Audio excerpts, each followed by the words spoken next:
The Colorado winter of 1879 proved merciless, its fury cutting through the deepest canyons and harshest valleys of the untamed West. But for Sarah Mitchell and her 5 children, the biting cold was only the beginning of their struggle. Abandoned by those they called family and trapped in the unforgiving depths of Aspen Canyon, their story wasn't meant to end in tragedy. Instead, their unlikely encounter with Elijah Blackwood, a half-Cheyenne scout whose own past was etched with loss, would forge an extraordinary bond that defied the brutal wilderness and the prejudices of their time. This is their story of survival, courage, and the unexpected family formed in the shadow of certain death. Before we jump back in, tell us where you're tuning in from, and if this story touches you, make sure you're subscribed, because tomorrow, I've saved something extra special for you. The merciless January wind sliced through Sarah Mitchell's worn woolen coat as she struggled to maintain her footing on the narrow ledge.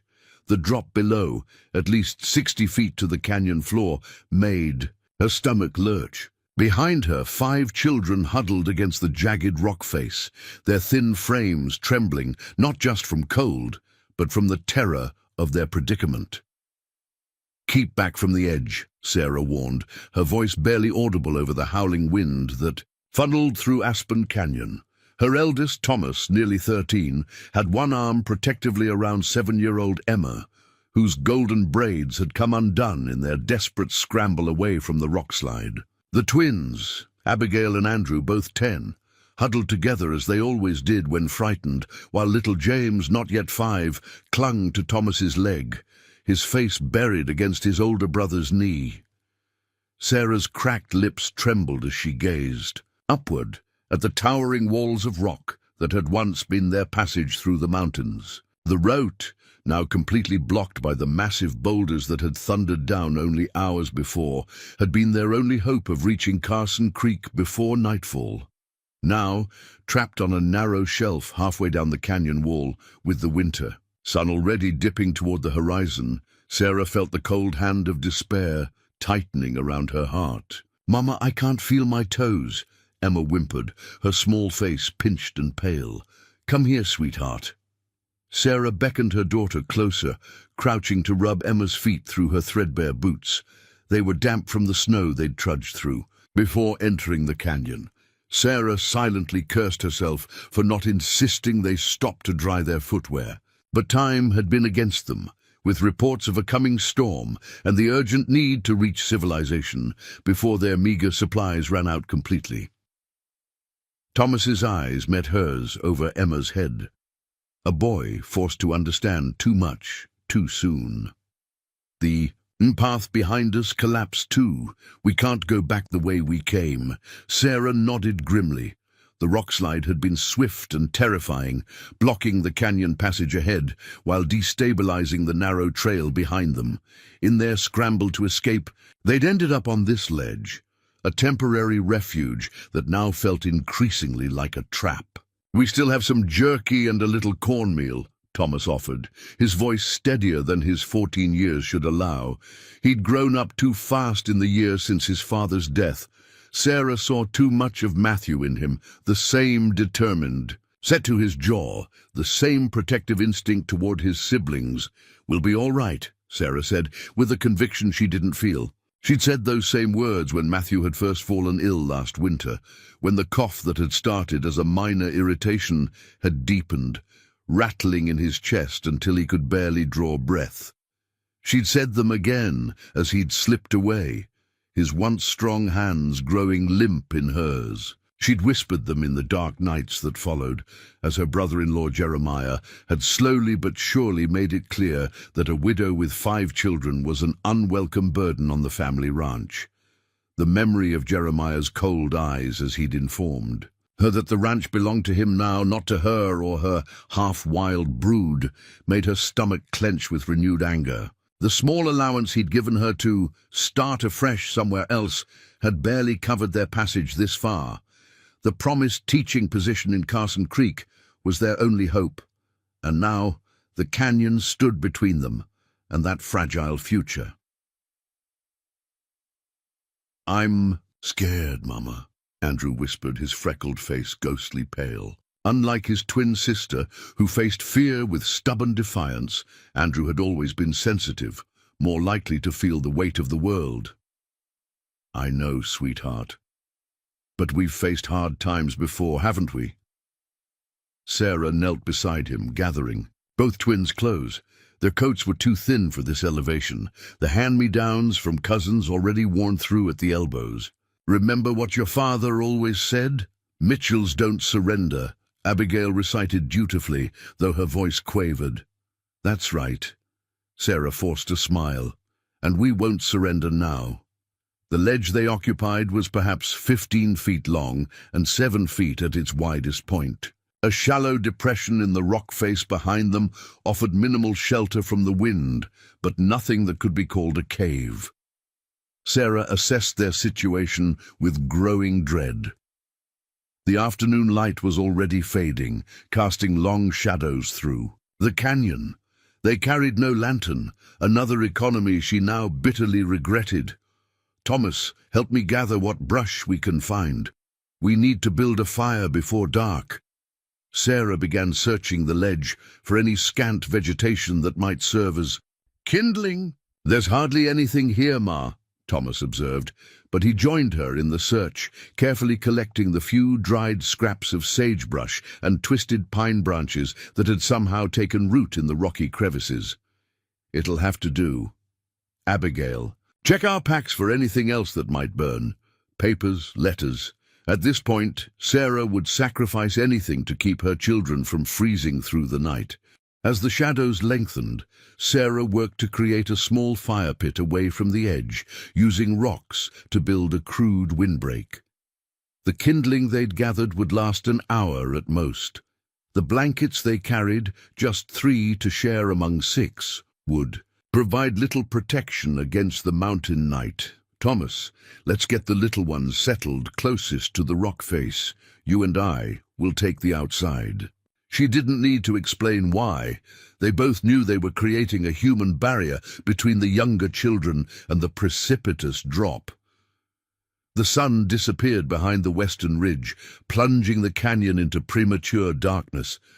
Sarah struck the flint with trembling hands, cursing softly when the first sparks failed to catch. 3 more attempts, and finally a tiny flame flickered to life among the dry twigs. The children huddled closer, their faces ghostly in the wavering light. Tell us a story, Mama, Emma pleaded, her teeth chattering despite being sandwiched between her siblings. Sarah swallowed hard. Normally she welcomed these moments, the quiet times when she could weave tales for her children, watching their eyes widen with wonder or sparkle with laughter. But tonight, with hunger gnawing at her own stomach and the bitter knowledge that their situation was dire, stories felt like hollow comfort. Yet she began anyway, her voice soft but steady, spinning. A tale of brave pioneers who overcame impossible odds. She didn't mention the letters she carried in her coat pocket, correspondences with the school board in Carson Creek, who had reluctantly agreed to consider a widowed mother for their teaching position. She didn't speak of the last of their money, spent on supplies that now lay scattered somewhere on the canyon floor after their packs had been lost in the rockslide. Some burdens were hers alone to bear. The fire sputtered weakly against the darkness. Sarah fed it the last of their kindling, painfully aware that once it died, they would face the full force of the mountain night. Try to sleep, she urged the children, tucking the blankets around them as they huddled together like a litter of kittens. James had already nodded off, exhaustion overcoming fear. The twins followed soon after, their breathing synchronizing as it had since their earliest days. Only Thomas and Emma remained awake, their eyes reflecting the dying firelight. "We should have stayed," Emma whispered so quietly that Sarah almost didn't hear her. "No, sweetheart. There was nothing for us there anymore." Sarah stroked her daughter's tangled hair, working gently at the knots. "Uncle Jeremiah might have let us stay if we'd worked harder," Emma persisted, her child's logic seeking simple solutions to complex problems. Sarah felt Thomas stiffen beside her. At 13, he understood more than his siblings about why they'd been forced to leave the only home they'd ever known. He'd witnessed the gradual disappearance of their belongings after Matthew's death, family heirlooms and treasured possessions quietly claimed by Jeremiah's wife, Eleanor. He'd overheard the whispered conversations about how the ranch had always been meant for true Mitchell blood, not the children of Matthew's unfortunate choice of bride. "Some people can't see past their own greed," Sarah said finally, choosing her words carefully. "Your uncle made his choice, and now we've made ours." "But what if we don't reach Carson Creek?" Emma's voice trembled. "What if we're stuck here forever?" "We won't be," Sarah promised, though the words felt hollow even to her own ears. "Tomorrow, when there's light, we'll find a way down." The fire gave one last feeble flicker before dying completely, leaving them in darkness, broken only by the cold light of distant stars. Sarah drew her children closer, trying to share what little warmth her body could provide. Sleep eluded her as the night deepened. The wind moaned through the canyon, a mournful sound that seemed to echo her own fears. She thought of Matthew, of his strong hands and quiet determination. "You're the strongest woman I know, Sarah Mitchell," he'd told her once, after she'd helped birth the Henderson's twins during a blizzard that had prevented the doctor from reaching them. She didn't feel strong now. She felt terrified, aware that her children's lives hung in a precarious balance, and she alone was responsible for them. A sound drifted up from below, a cry that might have been human or might have been the wind, playing tricks. Sarah stiffened, straining to hear. There it came again, unmistakably the howl of a wolf, closer than comfort would allow. Beside her, Thomas stirred. "Ma?" "Hush now, just the wind," she lied, pulling him closer. Somewhere in the darkness below, another wolf answered the first. Sarah's heart hammered in her chest. Wolves rarely attacked humans, she reminded herself. But hunger could drive any creature to desperation, and they were vulnerable here, trapped without shelter or weapons beyond Thomas's small hunting knife. The night stretched endlessly, marked by the painful cramping of Sarah's muscles as she tried to maintain her position as a barrier between her children and the drop. The cold seeped through her clothing, settling into her bones with a deep ache that made every breath a conscious effort. Dawn broke with agonizing slowness, pale light creeping down the canyon walls until it finally touched their ledge. Sarah stirred, her body protesting every movement. Preparing and narrating this story took us a lot of time, so if you are enjoying it, subscribe to our channel. It means a lot to us. Now back to the story. The children were still asleep, huddled together in a tangle of limbs and blankets. Their breaths formed small clouds in the frigid morning air. Sarah carefully untangled herself and moved to the edge of the ledge, needing to assess their situation in daylight. What she saw made her stomach sink. The canyon floor was further away than she'd estimated in yesterday's panic, at least 70 feet of sheer rock face, and the path they'd need to descend looked treacherously unstable, with loose shale and crumbling handholds. "Ma!" Thomas's voice came from behind her, rough with sleep and cold. Sarah straightened her shoulders before turning to face him, forcing her expression to reveal nothing of her dismay. "Good morning. How did you sleep?" "Not great." He rubbed his hands together, blowing on them for warmth. "I've been thinking about how to get down." Sarah nodded, grateful for his practical nature. "So have I. It won't be easy, but I think if we're careful." A sound from above cut her off, the distinct clatter of rocks displaced by movement. Sarah froze, her gaze darting upward. After yesterday's rock slide, any disturbance could trigger another. She quickly moved toward the children, ready to shield them if necessary. "Hello down there!" A man's voice echoed through the canyon, startling the remaining sleeping children awake. Sarah stared upward, hardly daring to believe her ears. Against the bright morning sky, a silhouette appeared at the canyon's rim, maybe 100 feet above them. "Hello!" she called back, her voice cracking. "We're trapped on a ledge." The figure disappeared briefly, then reappeared. "How many of you?" "6. Myself and 5 children." There was a pause, then, "Stay put. I'm coming down." The next 20 minutes passed in an agony of anticipation. The children, now fully awake, alternated between excitement at the prospect of rescue and fear that their would-be savior might fall to his death attempting to reach them. Sarah watched the man's slow, careful descent with a mixture of hope and dread. He moved with the confidence of someone familiar with climbing, finding handholds where she saw only smooth rock, but one slip would mean disaster. Finally, he reached a point about 15 feet above their ledge.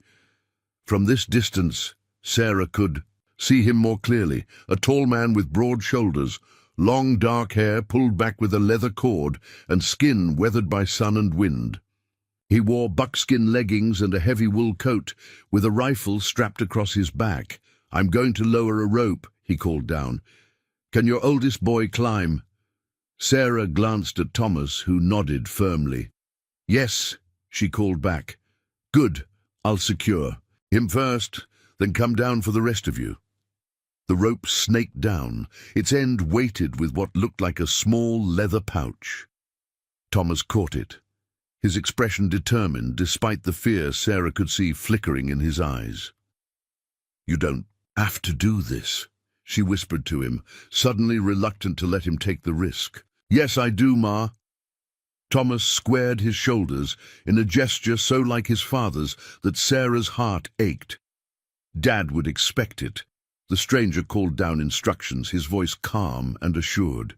Sarah watched, her heart in her throat, as Thomas secured the rope around his waist and began the precarious ascent, finding footholds where the stranger directed. Twice he slipped, hanging by the rope and the strength of the man above, but each time he regained his position and continued upward. When Thomas finally reached the spot where the stranger waited, Sarah let out the breath she hadn't realized she'd been holding. She saw the man clasp Thomas's shoulder in a gesture of approval before securing him to an outcropping. "I'm coming down now," the stranger called. "Get the little ones ready." He descended with remarkable agility, seeming to flow down the rock, face rather than climb it. When he reached their ledge, Sarah finally got a clear look at him. He was younger than she'd initially thought, perhaps 30 or so, with sharp features and eyes the color of amber. His face bore the distinctive high cheekbones and copper tones of native heritage, though his build and some features suggested mixed ancestry. "Ma'am," he nodded to her, his expression giving away nothing of his thoughts. "Elijah Blackwood. I was scouting the pass when I heard voices."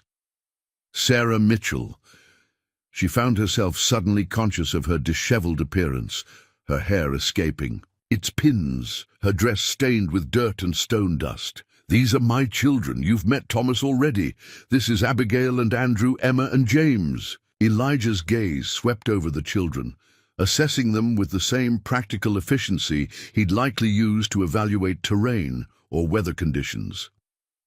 "The little one comes up with me first," he decided, crouching down to James's level.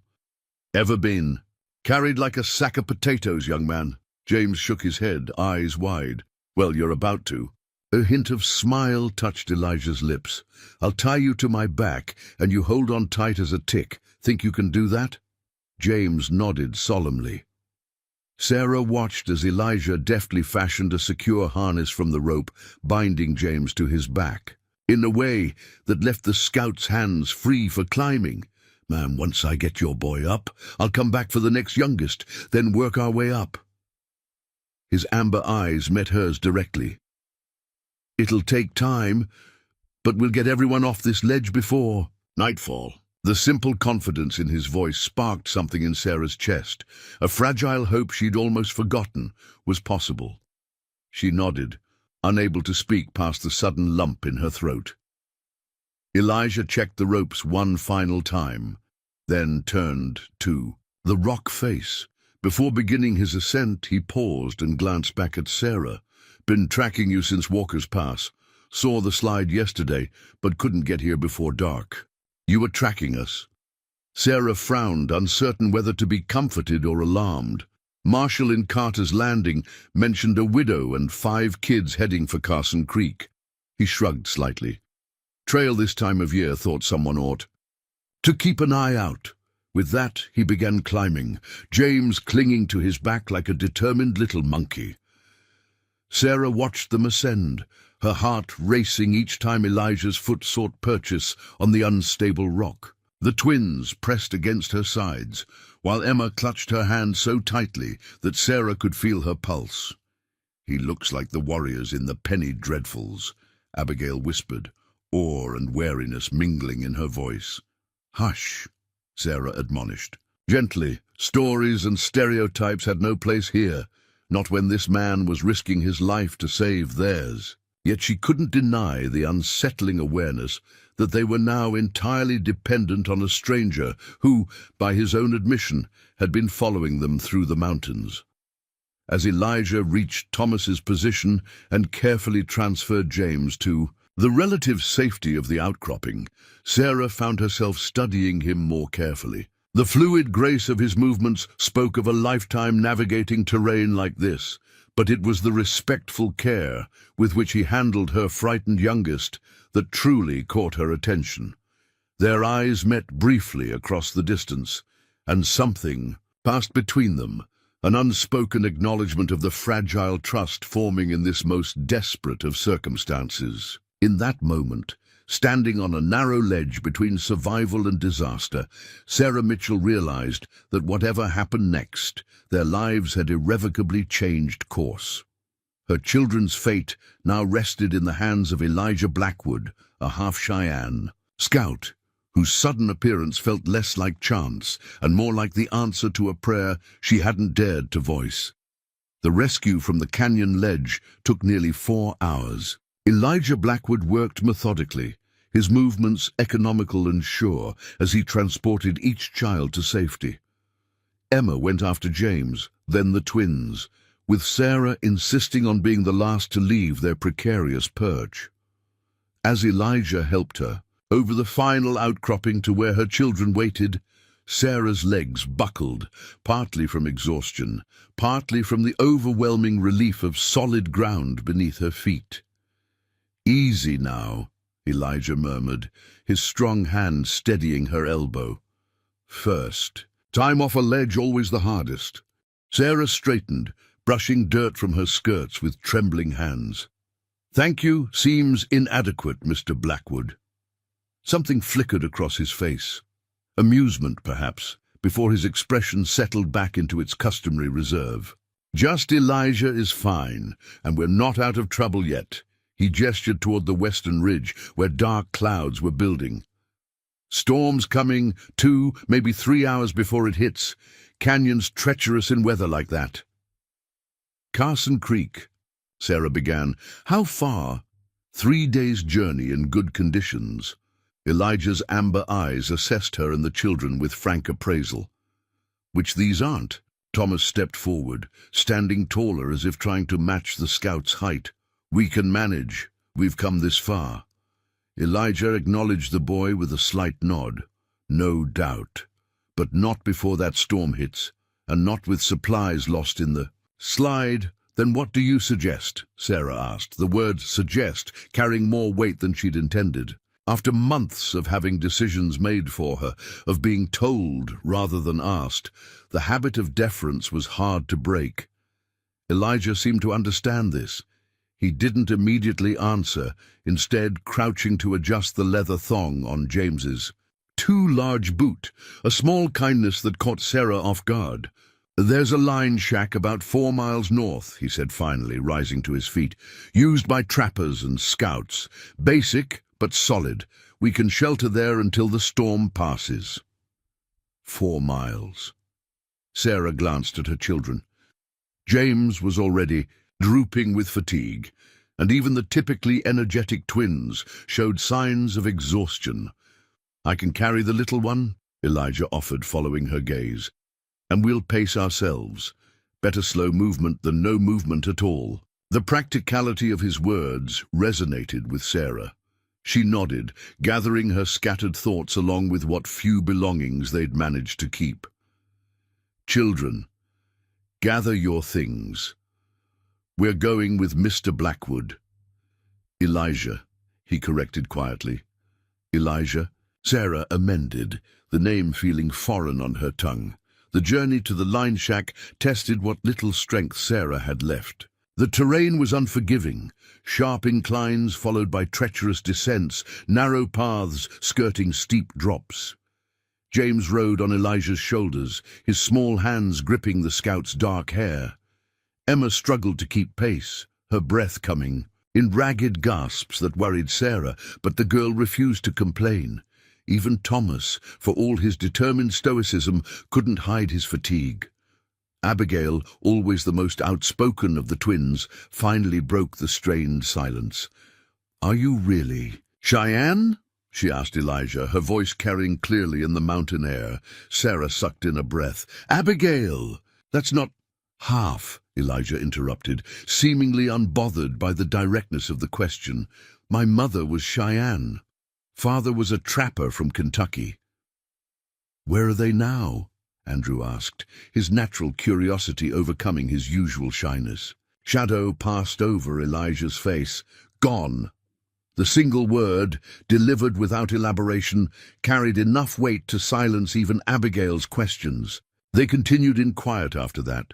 The only sounds were their labored breathing and the crunch of boots on rocky ground. An hour into their journey, fat snowflakes began to fall, swirling lazily at first, then with increasing urgency. The temperature dropped sharply, the wind picking up strength as it funneled between rocky outcroppings. "We need to move faster," Elijah announced, shifting James to a more secure position. "Storm's coming in quicker than I thought." Sarah nodded grimly, urging the twins to increase speed. Emma lagged behind, her breathing worryingly shallow. "Emma, sweetheart, are you—" Sarah began, but was cut short as Emma stumbled, her knees buckling beneath her. Thomas caught his sister before she hit the ground. "Ma, she's burning up!" Sarah pressed her palm to Emma's forehead, alarm shooting through her at the heat radiating from the child's skin. How had she missed this? The signs had been there. Emma's unusual quietness, the flush in her cheeks that Sarah had attributed to exertion.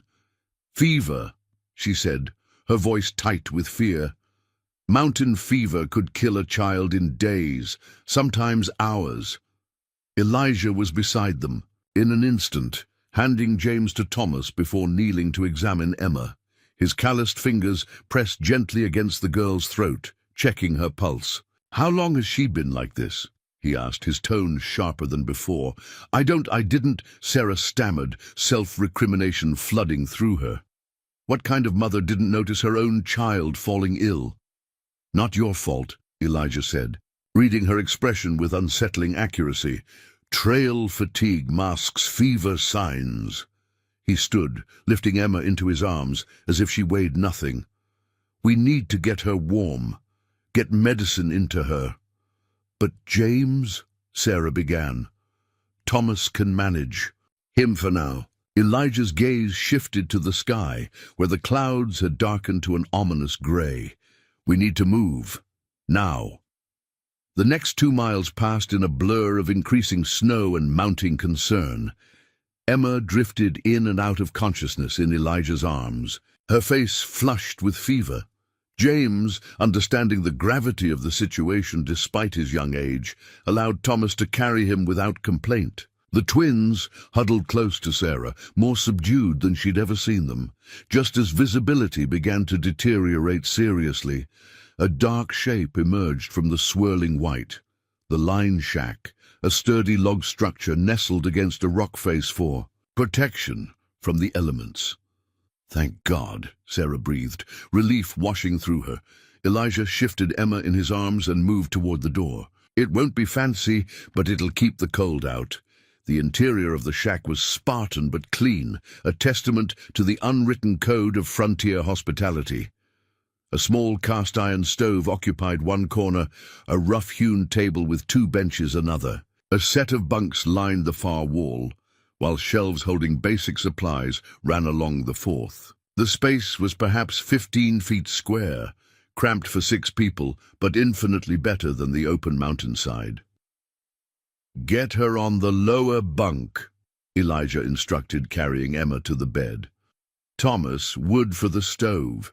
There should be a stack against the outside wall. Twins, check those shelves for anything useful. Bandages, medicines." His calm, measured commands gave structure to their panic. Sarah knelt beside Emma, stroking damp curls from her daughter's forehead. The girl's skin burned beneath her touch. "What can I do?" she asked, looking up at Elijah. "Find the water barrel. Should be in the corner. We need to cool her down." Sarah located the barrel, half full, the water cold but clean. She filled a dented tin cup and returned to Emma's side. Elijah had removed his coat and rolled up his sleeves, revealing forearms corded with muscle and marked with old scars. He produced a small leather pouch from his pack, extracting several dried plants that Sarah didn't recognize. "What is that?" she asked, watching as he crushed the plants between his fingers. Willow bark, fever plant, other things. He glanced up, perhaps sensing her apprehension. "My mother was a healer. These won't hurt her." Sarah nodded, choosing trust because there was no alternative. "What do you need me to do?" "Soak this." He handed her a square of clean cloth. "And lay it on her forehead. Then help me get this tea into her when it's steeped." They worked together as the storm raged outside, the wind howling around the cabin's sturdy walls. Thomas kept the fire stoked while the twins organized the supplies they'd found. James sat quietly on one of the benches, his wide eyes following every movement his mother and the scout made. "Will Emmy be okay?" he asked finally, his small voice barely audible over the storm. Sarah opened her mouth to offer reassurance she didn't feel, but Elijah spoke first. "Your sister's strong," he said, his tone matter-of-fact as he stirred the herbal mixture. "Fevers. Fighting her, but she's fighting back. That's good." James considered this with solemn intensity. "Like when Dad got sick." A leaden silence fell over the cabin. Sarah felt the familiar ache bloom in her chest, grief never far from the surface, sharpened by her son's innocent question. "No, James," Thomas answered, his voice rough with emotion he tried to hide. "This is different. Emma's going to be fine." Elijah's eyes met Sarah's over Emma's prone form, a question in their amber depths. She gave a small shake of her head. "Not now?" He nodded once in understanding. The next few hours passed in tense vigilance. Elijah coaxed the bitter herbal tea down Emma's throat, while Sarah maintained a rotation of cool cloths on her forehead and neck. Outside, the storm developed into a full blizzard, snow accumulating rapidly against the cabin's small window. Night fell, bringing with it a bone-deep cold that the stove could only partially dispel. Thomas and the twins huddled near the fire, sharing the single blanket they'd managed to salvage from their packs. James had finally succumbed to exhaustion, curled up at the foot of Emma's bunk like a faithful puppy. "You should rest," Elijah said quietly, noticing Sarah's drooping shoulders. "I'll watch her." Sarah shook her head stubbornly. "I'm her mother, and mothers need sleep too." A hint of something, perhaps amusement, softened his stern features. "You're no good to her, exhausted." The logic was irrefutable, but Sarah remained where she was, adjusting the cloth on Emma's forehead. The girl's breathing had eased somewhat, though her skin still burned with fever. "She reminds me of someone," Elijah observed, his voice low enough not to disturb the sleeping children. Sarah glanced up, surprised by the personal observation from a man who seemed to measure every word. "Who?" A heartbeat of silence, then, "My sister. Same determined little chin." The simple statement opened a window into a past Sarah hadn't expected him to share. "You have family, then? Besides your parents, I mean." Elijah's expression shuttered. "Had influenza 6 winters ago." Sarah's heart contracted with sympathy. "I'm sorry." He acknowledged her words with a slight nod, then rose to check the fire. The conversation was clearly over. Later, as the storm reached its peak, howling winds rattling the cabin's shutters, Sarah finally surrendered to exhaustion. She slumped against the bunk, her head coming to rest on the edge of Emma's mattress. She meant to close her eyes for just a moment, but sleep claimed her instantly. She woke to grey dawn light, filtering through the cabin's small window, and the sensation of weight across her shoulders. Disoriented, she straightened, causing a heavy fur to slide down her back. Someone, Elijah, had covered her with his coat during the night. Emma's brow was cooler to the touch, her breathing deeper and more even. Relief washed through Sarah like a physical force. She looked around the cabin, finding Thomas and the twins still asleep near the stove. James had migrated during the night and was now curled against his sister on the narrow bunk. Elijah sat at the rough table, using a whetstone to sharpen a hunting knife with methodical precision. He glanced up, nodding briefly when he saw her looking. "Her fever broke about an hour ago," he said quietly. "She'll be weak for a few days, but she'll recover." Sarah closed her eyes briefly, offering silent thanks. "I don't know how to thank you." "No need." The rhythmic scrape of stone against steel resumed. Any decent person would have done the same. Most decent people wouldn't have tracked a strange family through mountain passes in winter, Sarah pointed out, moving to join him at the table. "Why did you really follow us, Mr. Blackwood?" He set down the knife, meeting her gaze directly. "The marshal in Carter's Landing mentioned a widow heading into the mountains with 5 children and no guide. Said you were aiming for Carson Creek before the passes closed, and you took it upon yourself to follow us because I've seen what happens to unprepared travelers in these mountains." His voice remained neutral, but something in his eyes, a shadow of old pain, told Sarah there was more to this story than he was sharing. "Well, I'm grateful, whatever your reasons." She glanced around the cabin, noticing for the first time the practical touches that spoke of preparation. The neatly stacked firewood, the supplies organized on shelves, even a small pot of what smelled like oatmeal bubbling on the stove. "You've done this before? Rescued people, I mean." "Not exactly." His hands resumed their work, the whetstone gliding along the blade in smooth, practiced strokes. "I scout for the army sometimes, guide travelers, track the marshals when needed." "A man of many talents," Sarah observed. The barest hint of a smile touched his lips. "Just a man who knows these mountains." A small sound from Emma's bunk drew Sarah's attention. She crossed the room quickly, finding her daughter's eyes open, though clouded with confusion. "Mama?" Emma's voice was weak, barely more than a whisper. "I'm here, sweetheart." Sarah smoothed the girl's tangled curls, her heart overfull with relief. "How do you feel?" "Thirsty." Emma's gaze drifted past Sarah, widening slightly at the sight of Elijah, who had approached with a cup of water. "Who's he?" "This is Mr. Blackwood, Elijah," Sarah corrected herself. "He helped us when we were trapped in the canyon, and he's been taking care of you while you were sick." Emma studied him with the direct, unfiltered curiosity of childhood. "Are you an Indian?" "Emma," Sarah gasped, mortified, but Elijah merely nodded, seemingly unbothered by the question. "Half. My mother was Cheyenne." Emma considered this information solemnly. "My friend Lily's father says Indians are dangerous." An uncomfortable silence fell. Sarah opened her mouth to apologize, but Elijah spoke first, his voice steady and matter-of-fact. Some aren't. Same as white folks." He offered the cup to Emma. "Drink slowly." The simplicity of his response diffused the awkwardness of the moment. Emma accepted both the water and the answer, sipping carefully under Sarah's watchful eye. The storm continued throughout the day, though with less ferocity than the night before. By late afternoon, Emma was able to sit up and take a few spoonfuls of broth that Elijah had prepared from dried meat and wild onions found in the cabin stores. The other children, initially wary of the taciturn scout, gradually warmed to his presence, especially after he produced a set of carved wooden dice and taught them a simple game.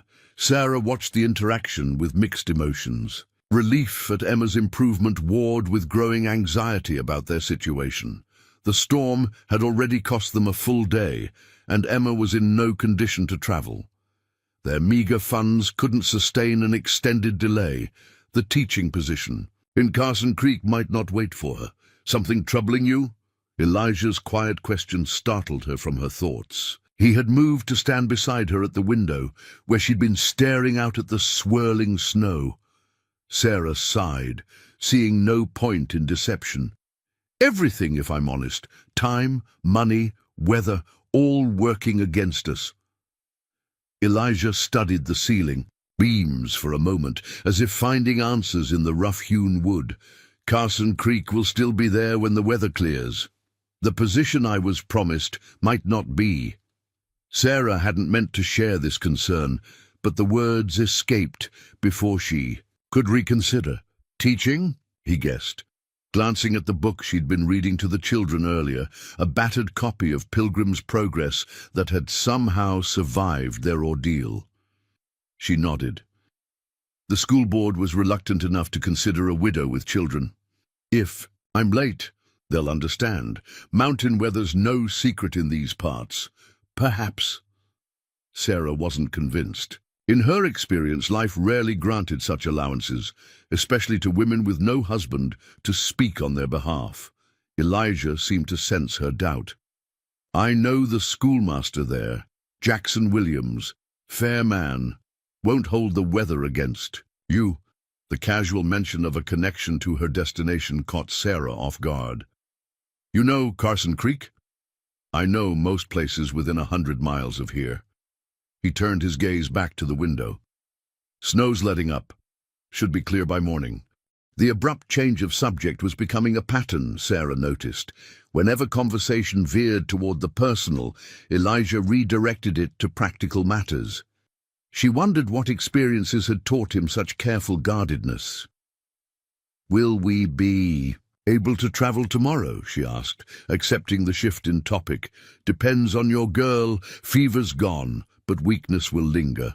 Might need another day. Sarah bit her lip, calculating supplies and time in her head. We don't have much food left. I'll hunt at first light, Elijah said simply. Deer move after storms, and there's a stream not far. Might catch some trout. If they're not iced over, the confident practicality of his response eased some of Sarah's immediate concerns. With food and shelter secured, at least they wouldn't face immediate peril. In that case, I should see to our other supplies. She moved toward their salvaged packs, determined to take inventory of what remained. The evening passed in quiet domesticity that felt surreal, given their circumstances. Sarah mended torn clothing by firelight, while Elijah showed Thomas how to properly clean and oil a hunting knife. The twins engaged in a whispered game of their own invention, while James dozed beside Emma, who was looking markedly better with each passing hour. Outside, the storm gradually spent its fury, the howling wind diminishing to an occasional gust. Stars appeared in breaks between the clouds, their cold light reflecting off new fallen snow. When the children finally settled for sleep, Thomas and the twins in the upper bunk, Sarah sharing the lower with Emma and James, Elijah took his position near the door, wrapped in a single blanket, despite Sarah's protests that he should take the bench by the fire. I've slept in worse places, was his only comment as he positioned himself with his back against the wall, rifle within easy reach.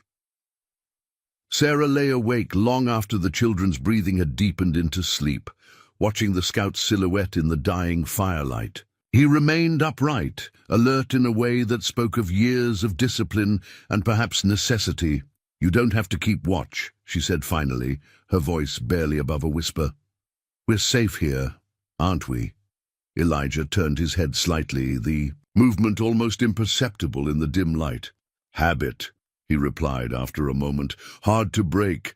Sarah understood habits born of necessity. Since Matthew's death, she'd developed her own, checking locks twice, counting their meager coins daily, always planning for the worst while hoping for the best.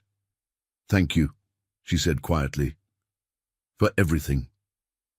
He made no reply, but Sarah thought. She saw him nod slightly before turning his attention back to the door. In the silence that followed, with her children breathing softly around her and the wild mountain night held at bay by sturdy walls, Sarah felt something she hadn't experienced in months, a tentative sense of security.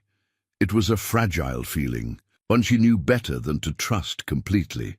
But as sleep finally claimed her, Sarah Mitchell couldn't help but wonder if perhaps their dire predicament had led them not to disaster, but to an unexpected salvation in the form of a solitary scout, who moved through these mountains like a shadow. The storm had trapped them, yes, but it had also brought them Elijah Blackwood, and something told her that their journey together was only just beginning. Dawn broke clear and brilliant over the mountains, the freshly fallen snow transforming the rugged landscape into a dazzling expanse of white. Sarah woke to the sound of the cabin door closing softly. Through the frost-edged window, she caught a glimpse of Elijah moving into the trees, rifle in hand, his figure soon swallowed by the dense forest. "Where did he go?" Thomas asked, already awake and stoking the fire. "Hunting, I imagine," Sarah replied, carefully extricating herself from Emma and James, both still sleeping soundly. The twins stirred in the upper bunk, Andrew's tousled head appearing over the edge. "Is it still snowing?" "No, it's stopped. The sky's clear." Sarah moved to the window, assessing the transformed landscape. The snow lay deep, at least 2 feet in open areas, with drifts piled higher against the cabin walls. "We won't be traveling today, that's certain." Abigail joined her at the window, pressing her nose against the cold glass. "Do you think he'll come back?" The question caught Sarah off guard. "Who, Mr. Blackwood? Of course he will. Uncle Jeremiah said people like him can't be trusted," Abigail said matter-of-factly. "He said they're treacherous by nature." Sarah stiffened, anger flaring at the casual prejudice her children had absorbed from her brother-in-law. "Your uncle? Jeremiah is wrong about many things, Abigail. Mr. Blackwood saved our lives. Whatever else he may be, he deserves our respect and gratitude." Abigail seemed to consider this, her young face serious. "I like him," she finally decided. "He doesn't talk to us like we're stupid, the way Uncle Jeremiah did." Sarah smoothed her daughter's tangled hair, heart aching at the simple observation. "That's because Mr. Blackwood is a good man. Now let's see what we can do about breakfast." They assembled a modest meal from the cabin's stores, corn mush sweetened with the last of their sugar. Emma woke long enough to eat a few spoonfuls before drifting back to sleep, her recovery still tenuous but progressing. Mid-morning brought Elijah's return, announced by the crunch of boots on snow before the door swung open. He entered in a swirl of cold air, stamping snow from his boots. A brace of rabbits hung from his belt, and his pack bulged with what looked like pine boughs. "Rabbits!" James exclaimed, fully awake now and bouncing with excitement. "Can I see?" Elijah studied the boy for a moment, then nodded, crouching to James's level as he untied the rabbits from his belt. "Ever skinned one before?" James shook his head, eyes wide. "Want to learn?" Sarah opened her mouth to object. James was only 4, far too young for such tasks, but stopped herself.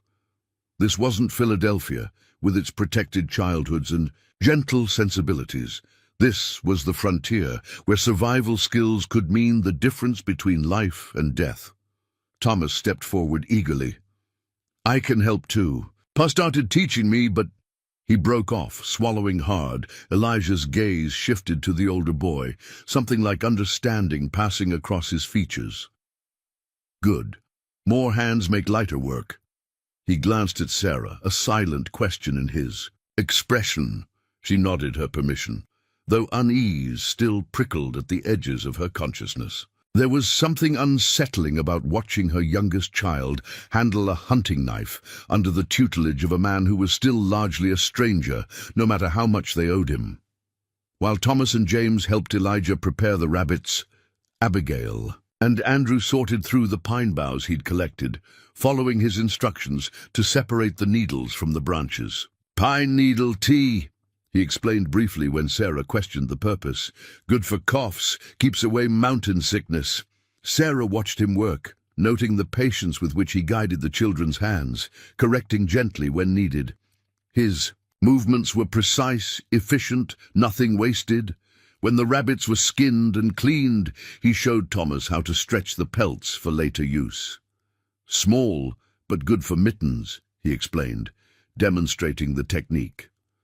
"Waste nothing." The stew that eventually bubbled on the stove filled the cabin with savory aromas that made Sarah's mouth water. It had been days since any of them had eaten properly, and the simple meal felt like a feast. Emma managed to join them at the table, pale but determined, her eyes bright with interest, as Elijah answered the twins' endless questions about life. In the mountains. He spoke sparingly, choosing his words with care, but there was no coldness in his reserve, merely a natural economy of expression. "How long have you lived out here alone?" Andrew asked between spoonfuls of stew. "7 winters," Elijah replied. "Don't you get lonely?" Abigail pressed, her natural curiosity overcoming the wariness Sarah had observed earlier. A shadow passed over Elijah's face. Alone and lonely aren't the same thing. Sarah caught the subtle distinction in his words, a philosophy she'd never considered. Since Matthew's death, she'd felt the crushing weight of isolation even when surrounded by his family. Loneliness had been her constant companion, exacerbated rather than alleviated by the pitying glances and whispered comments of those who claimed to care. "Why do you help the army?" Thomas asked, his tone carefully neutral. "I heard soldiers killed your people." "Thomas!" Sarah exclaimed, mortified by her son's bluntness, but Elijah merely set down his spoon, meeting the boy's gaze directly. "Some did, some didn't. World's not that simple." He paused, seeming to weigh his next words. "I track the army because it keeps settlers and Cheyenne apart, fewer misunderstandings, fewer deaths on both sides." Thomas absorbed this, his young face solemn. "That makes sense. Sometimes the best path lies between two worlds," Elijah added, his amber eyes flickering briefly to Sarah before returning to Thomas. "Understanding both, belonging fully to neither." There was something in those words, a melancholy wisdom that spoke of hard-won experience, that resonated with Sarah.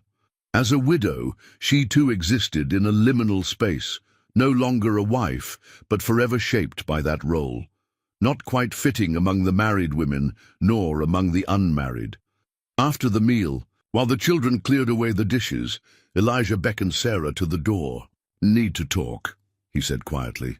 Outside, the cold air bit at her skin, but the brilliant sunshine offered some warmth. Elijah led her a short distance from the cabin, where a fallen log provided a makeshift bench brushed clear of snow. "What is it?" Sarah asked, wrapping her shawl tighter around her shoulders. Elijah surveyed the glittering landscape, his breath forming clouds in the frigid air. "Your girl's better, but not strong enough to travel far." "Not yet." Sarah nodded, having reached the same conclusion herself. "How long, do you think?" 3 days, maybe 4. His gaze remained fixed on the distant mountains. "There's another problem. Path to Carson Creek will be dangerous after the snow, avalanche country." A chill that had nothing to do with the temperature ran through Sarah. "What are you saying?" "Saying there's another route, longer but safer." Elijah finally turned to look at her, his expression grave. "Through Blackfoot Valley." Sarah frowned, the name unfamiliar. "Is that bad?" "It's complicated." He chose The word carefully. Valley belongs to the Jefferson Mining Company now. They don't welcome travelers without business. Then how would we pass through? I have history there. Worked as a guide when they first came to survey. His mouth tightened slightly. Owner's son owes me a favor. Sarah studied him, sensing there was more to this story than he was revealing. And the alternative? Wait 2 weeks for the passes to clear, or risk the avalanche route. Neither option seemed viable. 2 weeks would deplete what little resources they had left, and Sarah refused to risk her children's lives on a dangerous mountain path. Yet the mining company route raised other concerns. These mining people, she said slowly, can they be trusted? Something flickered in Elijah's eyes, a wariness that hadn't been there before. Some, not all. That's not very reassuring. Truth rarely is. He picked up a pine cone, turning it in his calloused hands. But I know the guards, the routines. We can pass through without much notice if we're careful. Sarah weighed her options, wishing not for the first time that Matthew were here to share this burden. But he wasn't, and the decision fell to her alone. You've done nothing but help us, she said finally. Yet I know almost nothing about you. Why should I trust you with my children's lives? Elijah was silent for a long moment, the pine cone rotating slowly between his fingers. When he spoke, his voice was low but steady. My sister had a husband once. White man, worked for the railroad. When cholera took him, she was left with 3 children and no place to go. Railroad company evicted her from company housing. No one would rent to a half-breed widow. The bitterness in the last words was the first real emotion Sarah had heard. In his voice. She tried to reach our mother's people. Died on the trail with her youngest. Other 2 lasted another winter. The stark tragedy of his words hung in the cold air between them. I'm so sorry, Sarah whispered, understanding now the shadows that haunted his eyes. Elijah shook his head slightly, as if dismissing her sympathy. Not telling you for pity, telling you so you understand. I know what happens to women alone, with children in this country. Won't let it happen again, if I can help it. The simplicity of his declaration, stripped of sentimentality, yet profound in its commitment, moved Sarah more than flowery promises could have. Thank you for telling me, she said quietly. We'll take the valley route. Elijah nodded once. Decision made. We leave tomorrow if your girl's strong enough. Need to reach Walker's Ridge by nightfall. As they walked back to the cabin, Sarah found herself studying Elijah's profile, seeing him differently now. The reserve she'd initially interpreted as coldness revealed itself as something else, a careful guardedness born of loss, and perhaps of moving between worlds that viewed him with suspicion. Inside, they found Emma sitting up in bed, color returning to her cheeks as she listened to one of the twins' elaborate stories. Her recovery, while not complete, had progressed remarkably under Elijah's care. Feeling better? Sarah asked, touching her daughter's forehead. Emma nodded. Mr. Blackwood's tea tastes terrible, but it helped. Can I try walking a little? Tomorrow, Elijah said from the doorway. Rest today, strength for tomorrow. The remainder of the day passed in practical preparations for their journey. Elijah showed Thomas and the twins how to wrap strips of rabbit fur around their bootlaces for added warmth. Sarah inventoried their meager supplies, setting aside a small portion of cornmeal and dried beans as emergency rations. As evening approached, Emma convinced Elijah to teach her the dice game he'd shown the others the previous day. Sarah watched their interaction with interest, noting how the scout's taciturn manner softened almost imperceptibly with the children. There was a gentleness beneath his stern exterior, revealed in small gestures, the careful way he adjusted, the blanket around Emma's shoulders, the patience with which he explained the game's rules. You're good with them, Sarah observed later, as the children prepared for bed. Have you been around children much? Elijah's expression remained impassive, but something in his eyes shifted. My sister's boys. Before. The simple statement carried the weight of personal history, loss, regret, perhaps guilt. Sarah wanted to ask more, but sensed his reluctance to elaborate. Children are resilient, she said instead, more than we sometimes give them credit for. Like their mother. The comment was unexpected, delivered in the same matter-of-fact tone he might use to remark on the weather. Sarah felt a flush rise to her cheeks, unaccustomed to personal observations from this man who kept his own thoughts so carefully guarded. Necessity makes us stronger than we believe possible. Elijah nodded, his gaze thoughtful. First snow my sister and I spent alone after our father died. We thought we wouldn't survive till spring, but we did. Human spirit bends before it breaks. It was the most he'd said at one time since they'd met, and Sarah sensed that such revelations were rare. She felt oddly privileged to have been granted this glimpse beneath his carefully maintained reserve. What happened to her? Sarah asked softly. Your sister? Pain flickered across his features. There and gone so quickly she might have imagined it. Pneumonia, winter of 73, after her boys. He didn't finish the sentence, but he didn't need to. Sarah understood loss intimately, the way it hollowed you out, leaving spaces that could never quite be filled again. I'm sorry, she said simply. Elijah acknowledged her words with a slight inclination of his head. It was a long time ago, but time, Sarah knew, was no reliable healer of such wounds. They remained, changing perhaps in character, but never truly disappearing, like the scar that marked her palm, where she'd gripped the plough handle too tightly that first spring after Matthew's death, determined to work his fields herself rather than accept Jeremiah's insulting offers of assistance.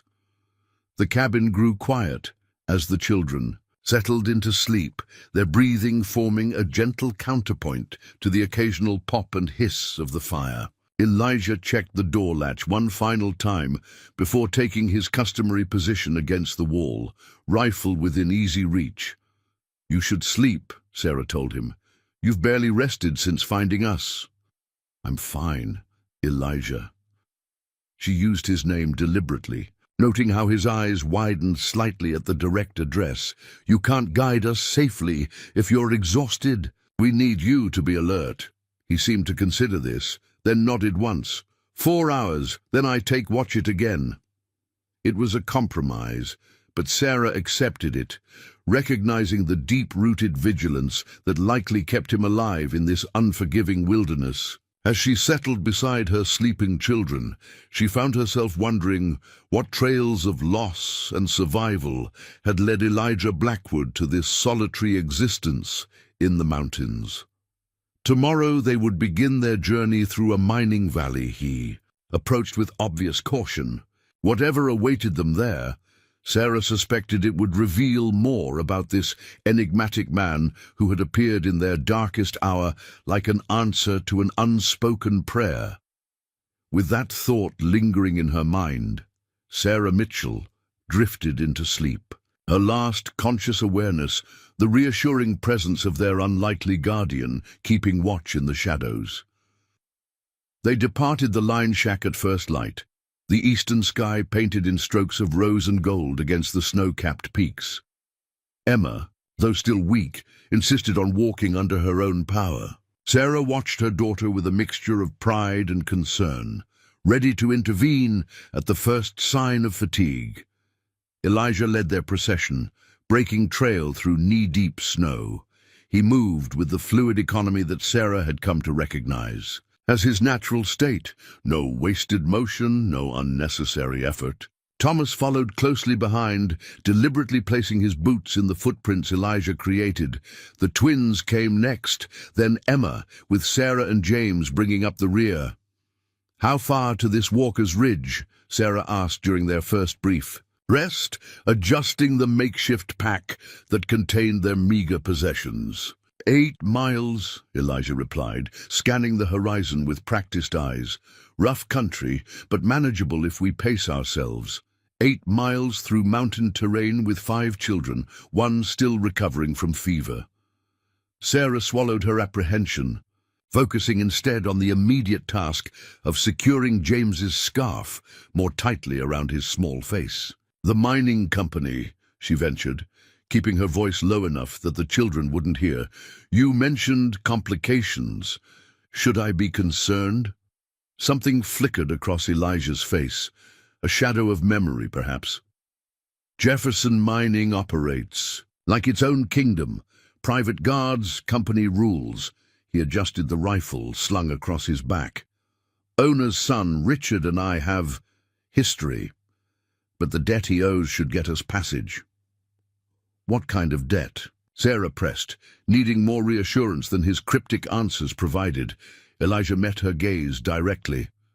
"I pulled him from a mine collapse 3 years back, saved his life."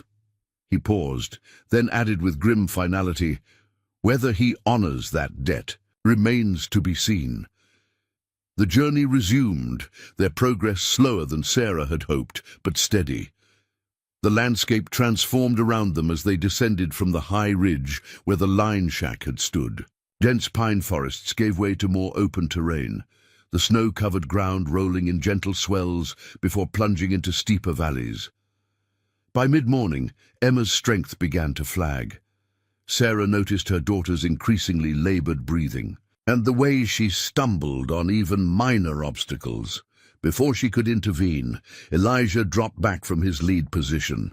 "You're tired," he stated simply, addressing Emma directly rather than speaking through Sarah, as most men would have done. Emma straightened, pride warring with exhaustion on her small face. "I can keep going." Elijah nodded, respecting her determination without challenging it. "No doubt, but wisdom knows when to rest and when to push." He unslung a small pack from his shoulder. "Sit. 10 minutes, all of us." The children needed no further encouragement, dropping onto fallen logs or convenient rocks. Elijah produced strips of dried rabbit meat, distributing them along with a water skin that Sarah suspected contained more of his medicinal tea. "Drink," he instructed Emma quietly. "Restores strength." As the girl sipped the liquid, grimacing slightly at its bitter taste, Elijah moved to join Thomas, who had wandered a short distance away to examine tracks in the snow. "Elk," Sarah heard him explain, crouching beside her son. 5, maybe 6, passed through before dawn.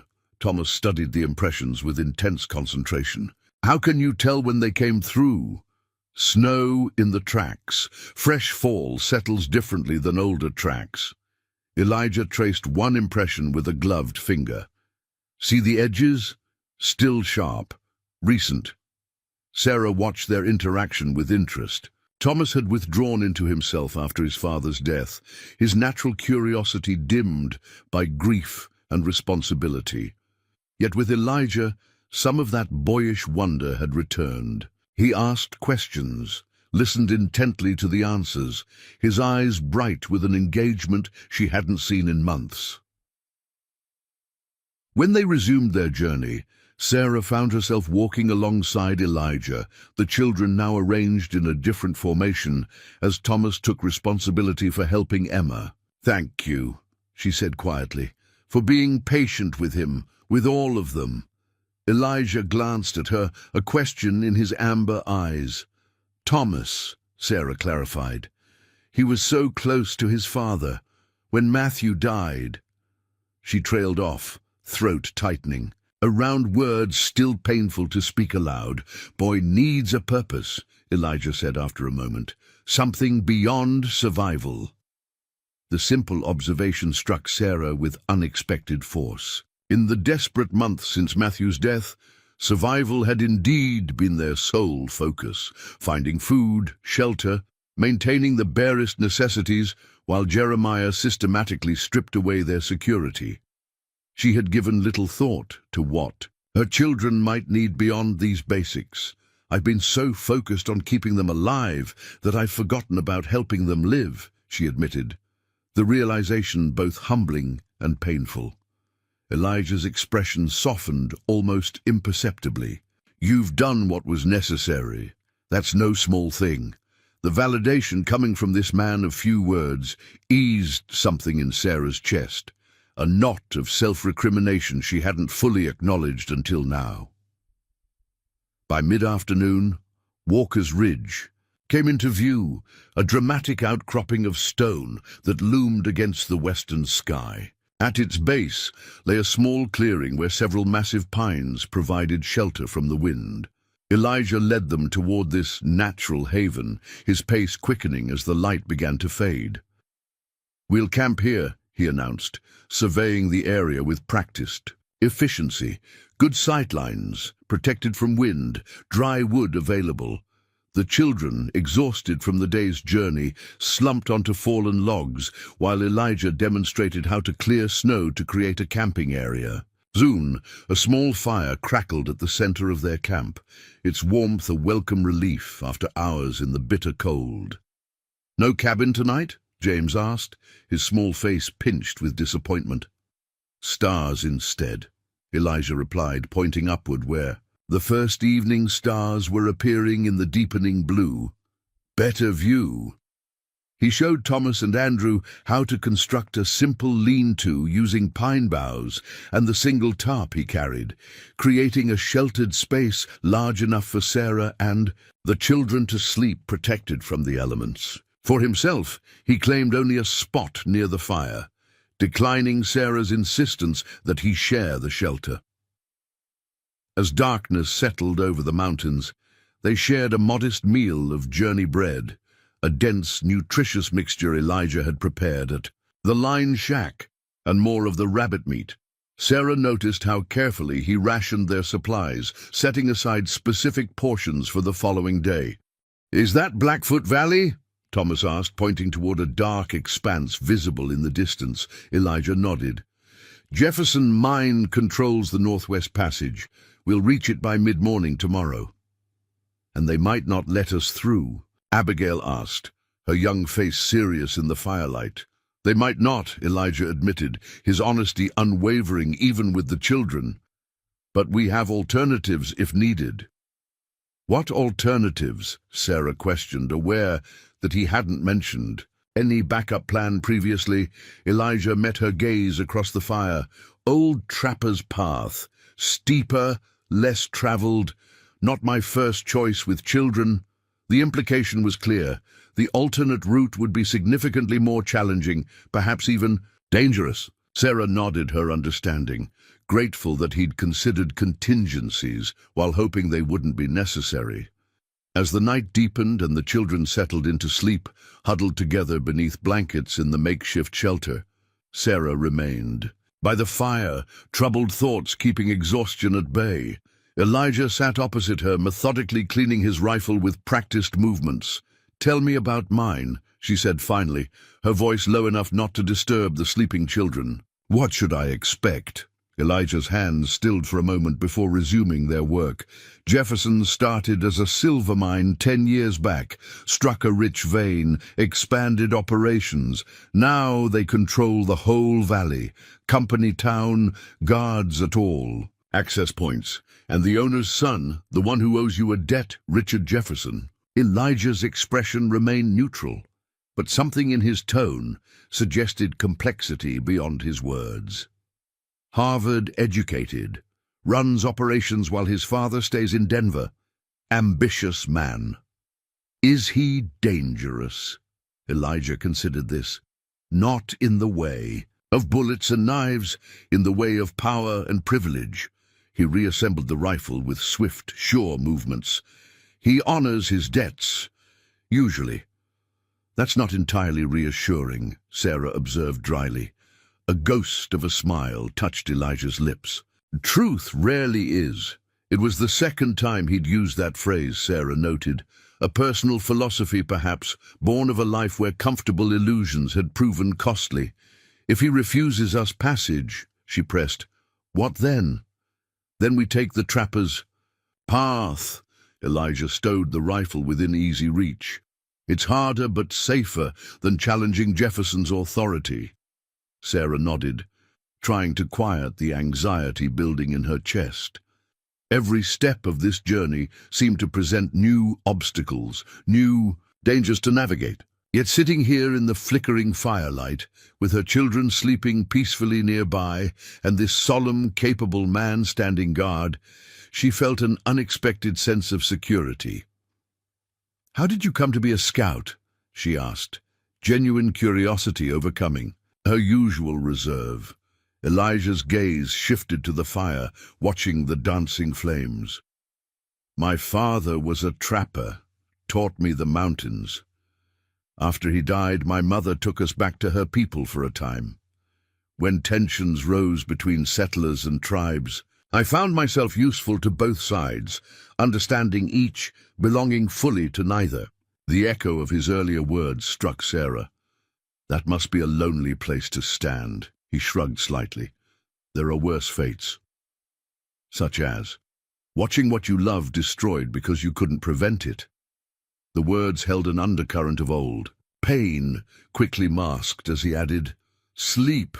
Tomorrow will be challenging." Sarah recognized the deflection but didn't press further. Instead, she rose and moved toward the shelter, pausing beside him. "Wake me for the second watch. You need rest too." Elijah looked up at her, surprise briefly visible in his amber eyes before he nodded once in agreement. It was a small victory, this acceptance of shared responsibility, but it felt significant nonetheless. Morning arrived with a sky of flawless blue, the sun transforming the snow-covered landscape into a dazzling panorama that momentarily took Sarah's breath away. She found Elijah already awake, though she suspected he'd ignored their agreement about sharing the watch, preparing a small breakfast from their dwindling supplies. Emma appeared stronger today, her cheeks showing more color and her movements more assured. The twins bickered good-naturedly as they packed up the makeshift camp, while James trailed after Elijah, peppering him with questions that the scout answered with surprising patience. They departed as the sun cleared the eastern peaks, making their way down from Walker's Ridge toward the valley below. The descent proved treacherous in places, the snow concealing icy patches and unstable ground. Twice Sarah nearly fell, saved only by Elijah's quick reflexes as he steadied her with a strong hand. "Thank you," she murmured after the second incident, embarrassed by her clumsiness. "Snow hides dangers," he replied simply. "No shame in needing support." By mid-morning, as Elijah had predicted, they reached the outer boundary of Jefferson Mining Company's territory. The transition was marked by a crude but unmistakable sign, nailed to a towering pine. "Jefferson Mining Company property trespassers will be prosecuted. All travelers must report to checkpoint." "Charming welcome," Sarah remarked, reading the stark warning. Elijah's expression darkened. "Their hospitality doesn't improve inside." The checkpoint appeared a quarter-mile further along the trail, a sturdy log structure flanked by two armed guards. As their party approached, the guards straightened, rifles held ready but not quite aimed. "That's far enough," one called, a burly man with a beard streaked with gray. "State your business." Elijah stepped forward, positioning himself slightly ahead of Sarah and the children. "Passage to Carson Creek. We need to cross the valley." The guard's eyes narrowed as he took in Elijah's appearance, lingering on the distinctive features that marked his native heritage.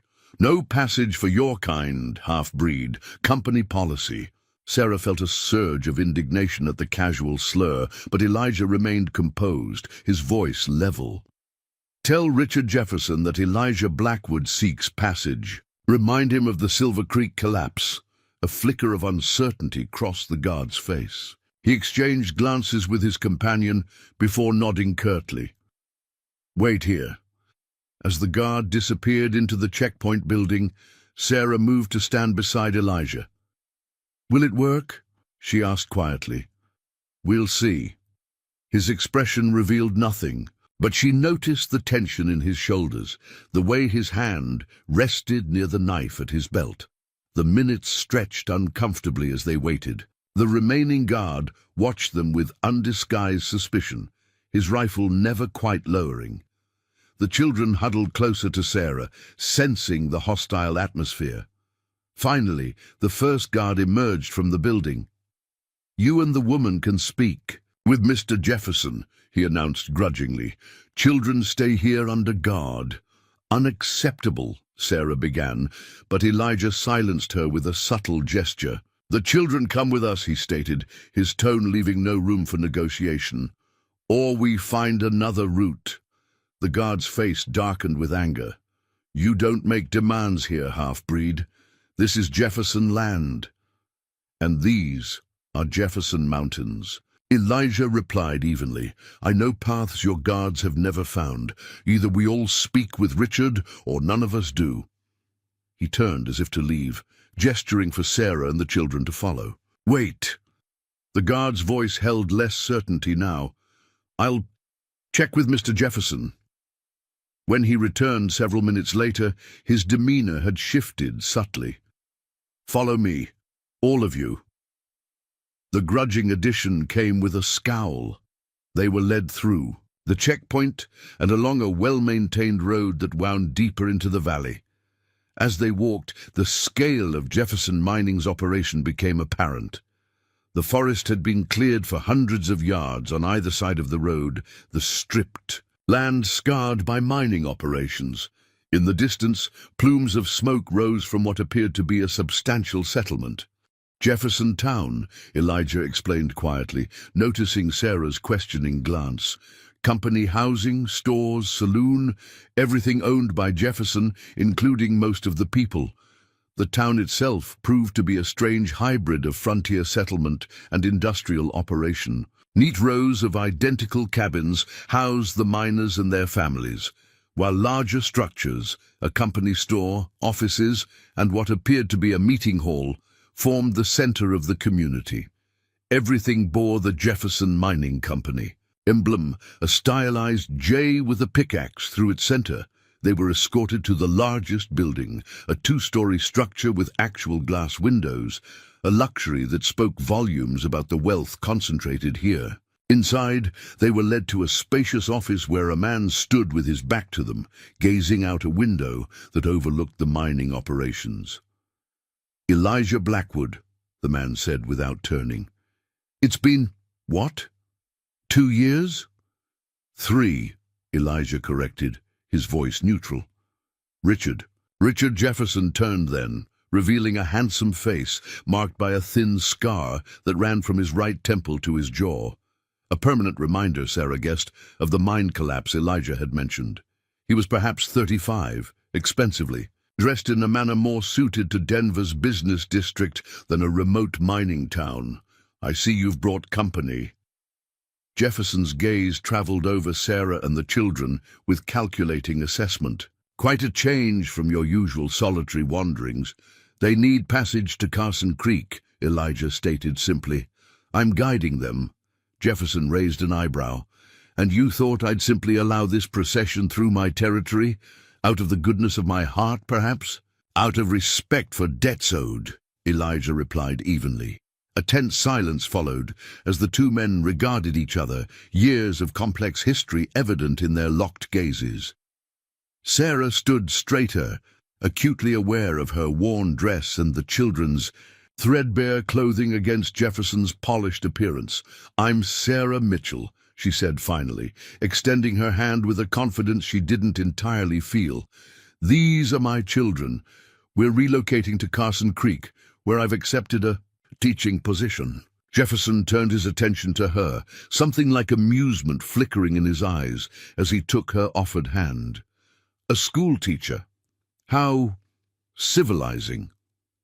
He glanced back at Elijah. "I wouldn't have pictured you as an escort for respectable widows." "Blackwood, circumstances change," Elijah replied, his expression unreadable.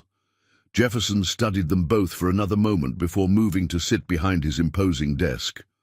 "Well, this is an interesting dilemma. Company policy explicitly forbids passage to unaffiliated persons. a policy established after several unfortunate incidents with claim jumpers and labor agitators. His fingers drummed against the polished wood. On the other hand, I do indeed. Oh, Mr. Blackwood, a certain consideration. We'll be through your territory in a day, Sarah said, sensing an opening for negotiation. We seek nothing from your company except safe passage. Jefferson smiled, though the expression didn't reach. His eyes. Mrs. Mitchell, surely you understand that exceptions create dangerous precedents. If I allow you through today, tomorrow I'll have a dozen travelers claiming similar privileges. Then don't make it free, Elijah interjected. Charge a toll. Create a record. Maintain your control while allowing legitimate travelers passage. The suggestion appeared to interest Jefferson. He leaned forward, resting his elbows on the desk. A toll road through Jefferson territory, with appropriate security measures, of course. He nodded slowly.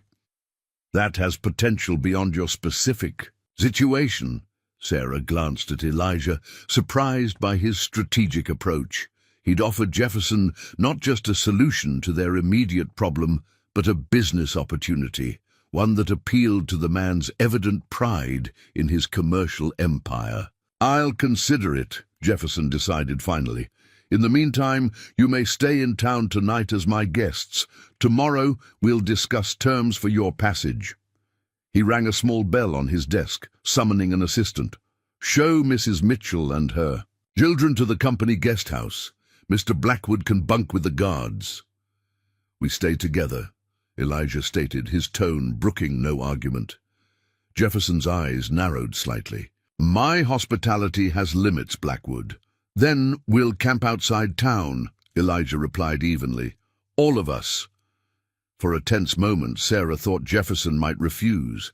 Then he laughed, a short, humorless sound. Still as stubborn as ever, I see. Very well. The guest house has 2 rooms. I assume that arrangement will satisfy your protective instincts. As they were escorted from the office, Sarah caught a final exchange between the 2 men. This doesn't discharge my debt, Jefferson said quietly. I know, Elijah responded, his voice equally low.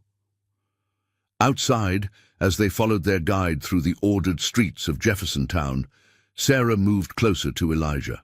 What was that about? The debt? Elijah's expression remained inscrutable. Insurance, he replied cryptically, for whatever lies ahead.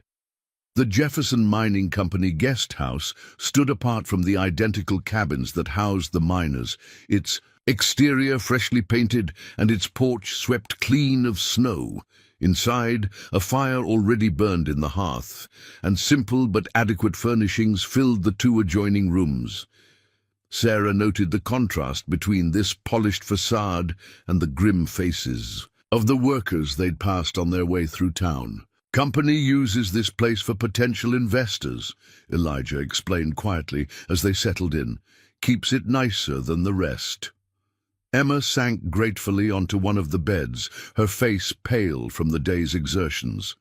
The twins immediately began exploring the space, while James climbed onto a chair by the window, pressing his nose against the glass to watch the activity in the street below. Look, Mama, real glass windows, he exclaimed, his breath fogging the pain. Sarah smiled at his enthusiasm, though her mind remained preoccupied with their precarious situation. Yes, it's very nice. But remember, we're just passing through.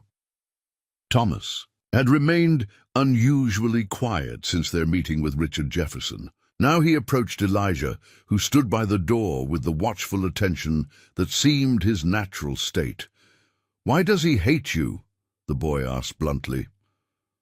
Elijah's expression didn't change, but Sarah noticed the slight tensing of his shoulders. Hate's too simple a word for it, he replied after a moment. Jefferson owes me his life. That creates a different kind of feeling.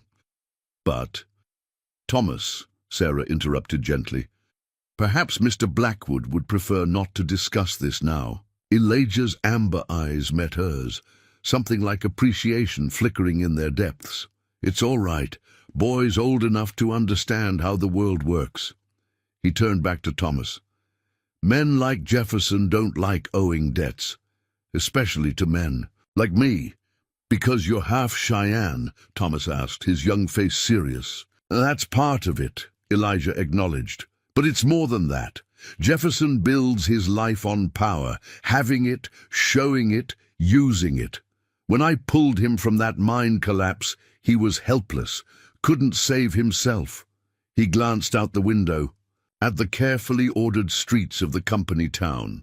Some men never forget being powerless, even for a moment. So he'll help us because he has to, not because he wants to, Thomas concluded, demonstrating an insight beyond his years. Elijah nodded. That's the way of it. A knock at the door interrupted them. Sarah tensed, but Elijah seemed unsurprised as he opened it to reveal a young woman in a simple dress carrying a covered tray. "Mr. Jefferson sends his compliments," she murmured, her eyes downcast. "Supper for you and the children." Her gaze flickered briefly to Elijah before returning to the floor. "There's nothing for you, sir. Mr. Jefferson says you can eat at the guard's mess if you're hungry." Sarah felt indignation rise in her chest at the deliberate slight, but Elijah merely nodded, stepping aside to allow the young woman entry. "It's fine," he said quietly to Sarah as the woman set the tray on the small table. "I have my own provisions." When the woman had gone, Sarah lifted the cloth covering the tray to reveal a simple but abundant meal: stew, bread, and even a small pot of preserves. The children gathered around eagerly, their earlier wariness forgotten in the face of fresh food after days of travel rations. "This is a peace offering," Sarah observed, lowering her voice so the children wouldn't hear. "Or a bribe?" "Both," Elijah replied.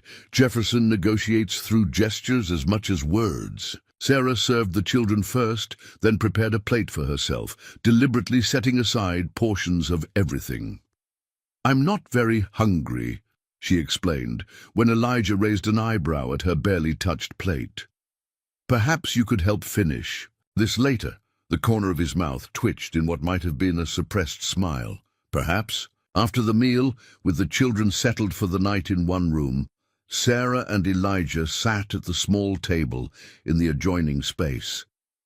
The plate she'd set aside remained between them, though Elijah had yet to touch it. "You should eat," she urged. "Tomorrow may be difficult." He studied her for a moment, then nodded, accepting the bread she offered. "Jefferson won't make things easy," he warned between bites, "even with the debt." "I gathered that." Sarah poured water from a pitcher into 2 tin cups. "This place, it feels wrong somehow. The neatness of it against the hardness underneath." Elijah's gaze sharpened with interest. "Most people only see the polish." "I've lived with false appearances before," Sarah replied, thinking of Jeremiah's carefully maintained reputation as a pillar of the community, contrasted with his cold cruelty behind closed doors. "You learn to recognize them." "Your brother-in-law," Elijah guessed, demonstrating once again his uncanny ability to read between her words. Sarah nodded, her hands tightening around her cup. "After Matthew died, he was all solicitude and Christian charity, in public. In private, he made it clear that I was a burden, that my children had no true claim to Mitchell land or property." The bitterness she'd suppressed for months surfaced, unexpectedly, sharpening her voice. "He used Matthew's death to take everything, the farm, the livestock, even family heirlooms that should have passed to Thomas."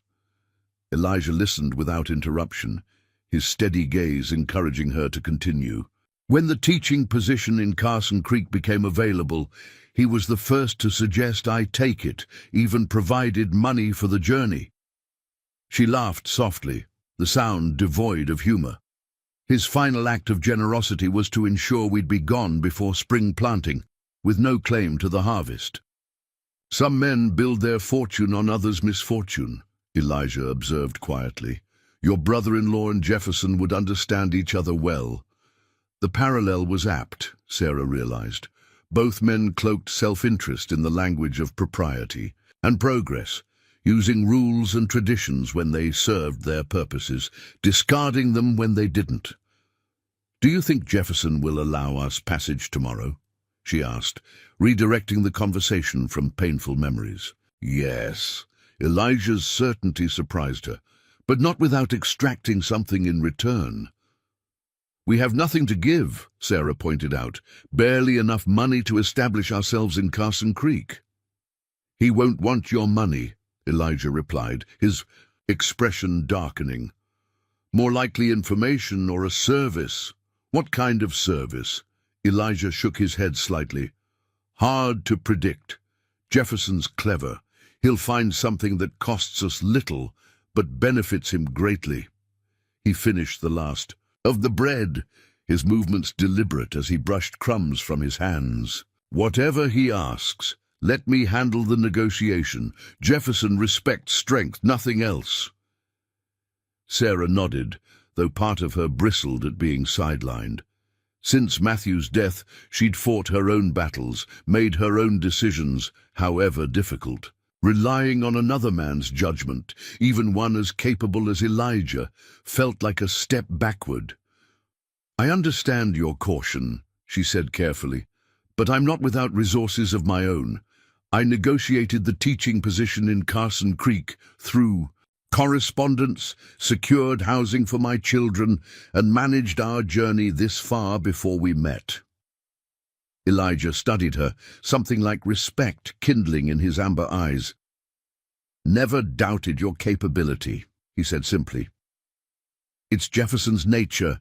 I'm concerned with, not yours. He sees women as commodities."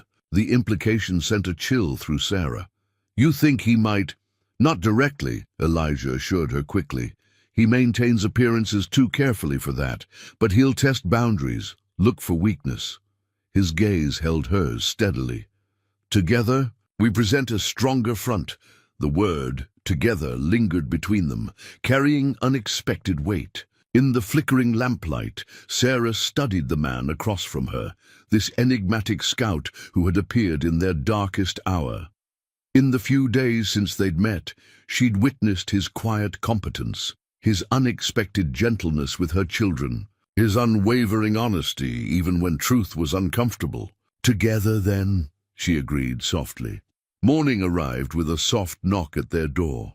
A different young woman stood outside, her manner as deferential as the previous evening's messenger. "Mr. Jefferson requests your presence at breakfast," she announced, not quite meeting their eyes. "At your convenience." Elijah's expression remained neutral, but Sarah detected tension in his posture. "Tell Mr. Jefferson we'll join him shortly," she replied, assuming the role of spokesperson.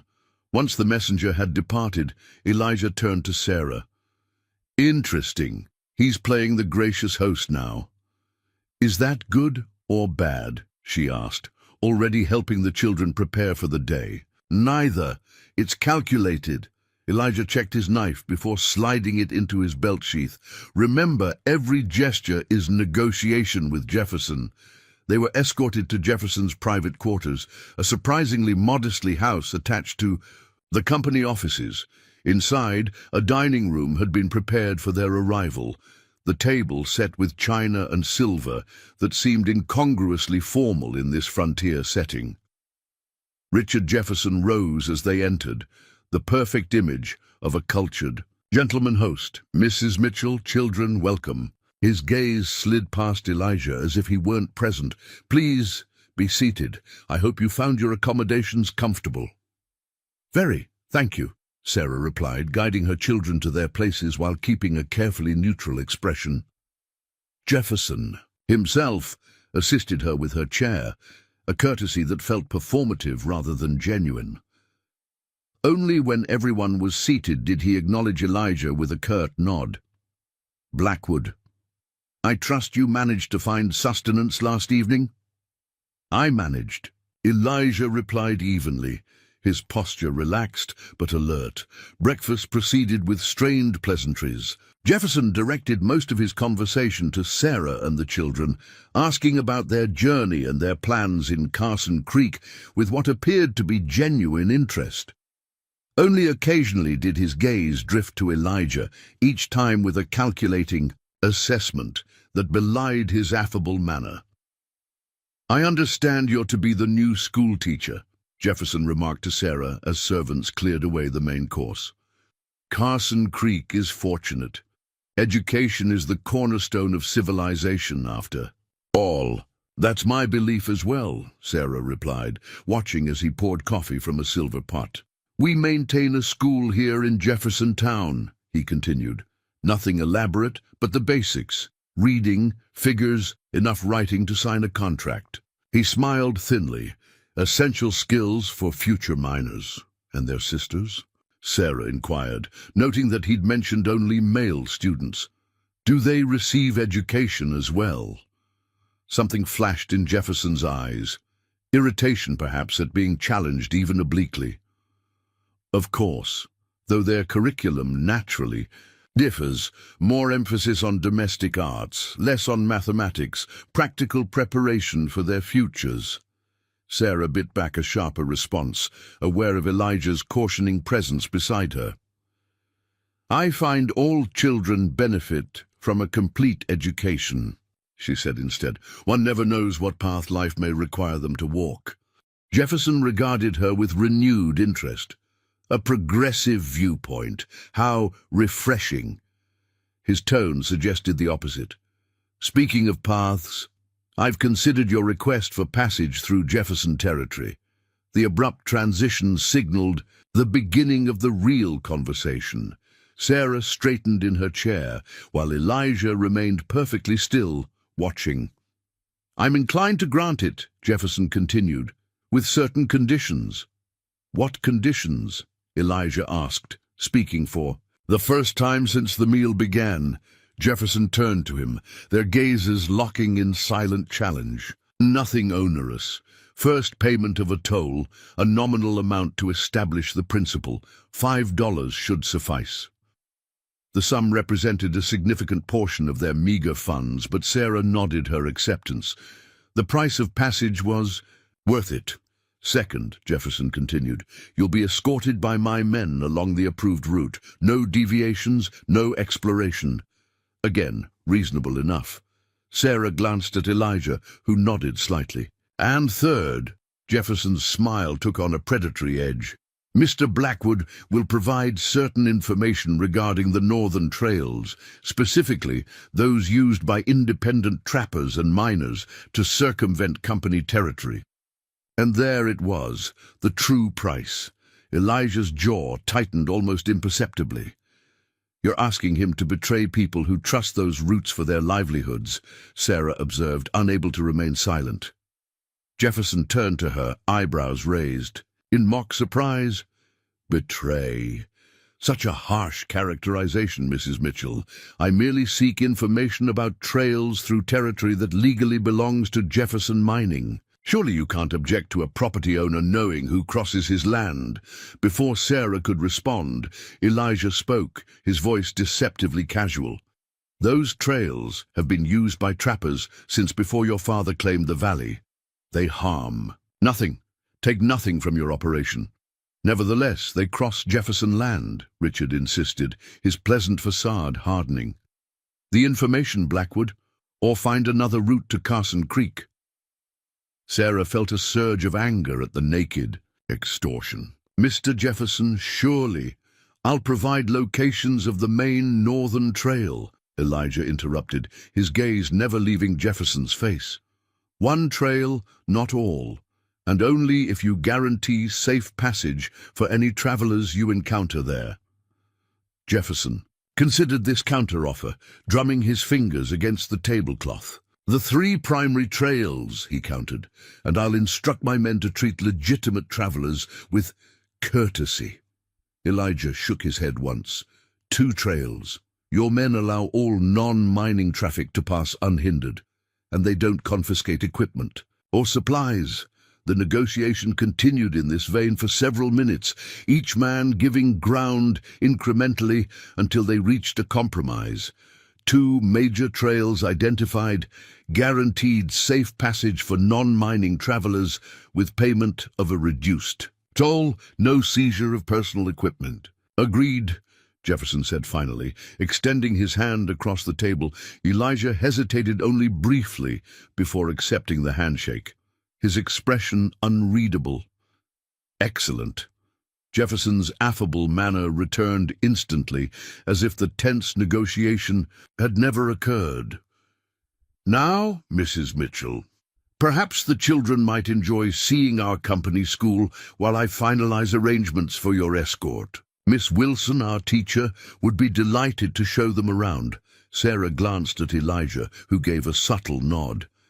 That sounds lovely, she replied, though the prospect of separating from her children, even briefly, made her uneasy. As a young woman led the children away, with Thomas throwing a worried glance back at his mother. Jefferson leaned forward, his mask of geniality slipping.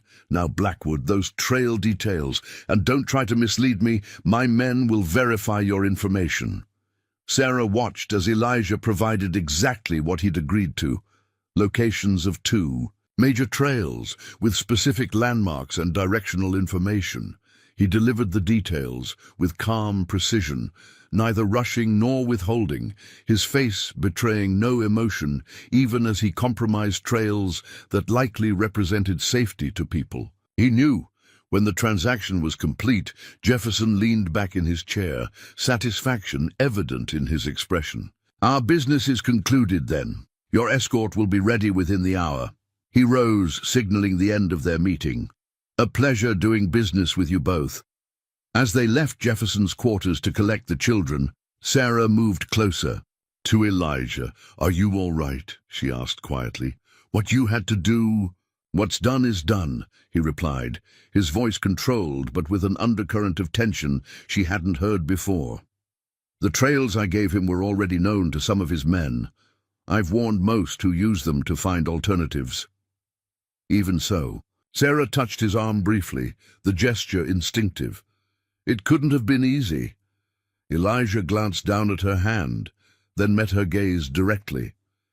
Few important choices are. A moment passed between them, heavy with unspoken understanding, before he added, "We should find your children."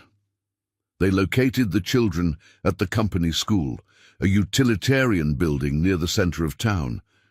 Inside, rows of rough-hewn desks faced a small blackboard, the space neater than Sarah had expected, but devoid of the books and educational materials she considered essential.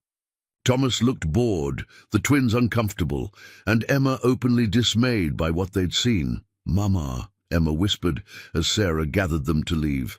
"The teacher here only lets girls learn letters, not real arithmetic, and they don't have any proper books, just readers with stories about obeying parents and employers." Sarah squeezed her daughter's hand reassuringly. "Things will be different in Carson Creek, I promise. You'll all have a proper education." Their escort, 4 mounted company guards, and a wagon for Sarah and the children awaited them at the town's edge.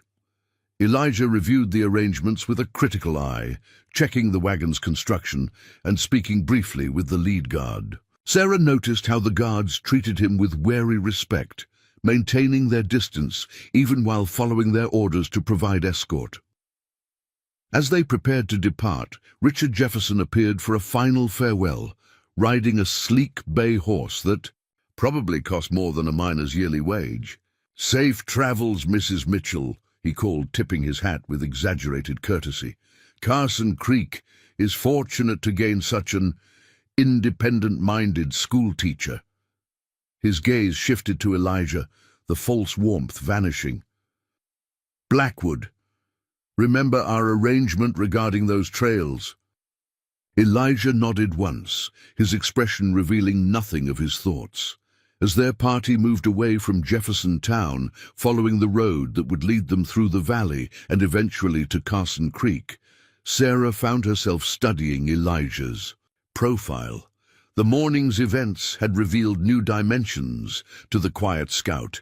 His strategic approach to negotiation, his unwillingness to completely capitulate even when at a disadvantage, his ability to protect what mattered most while compromising.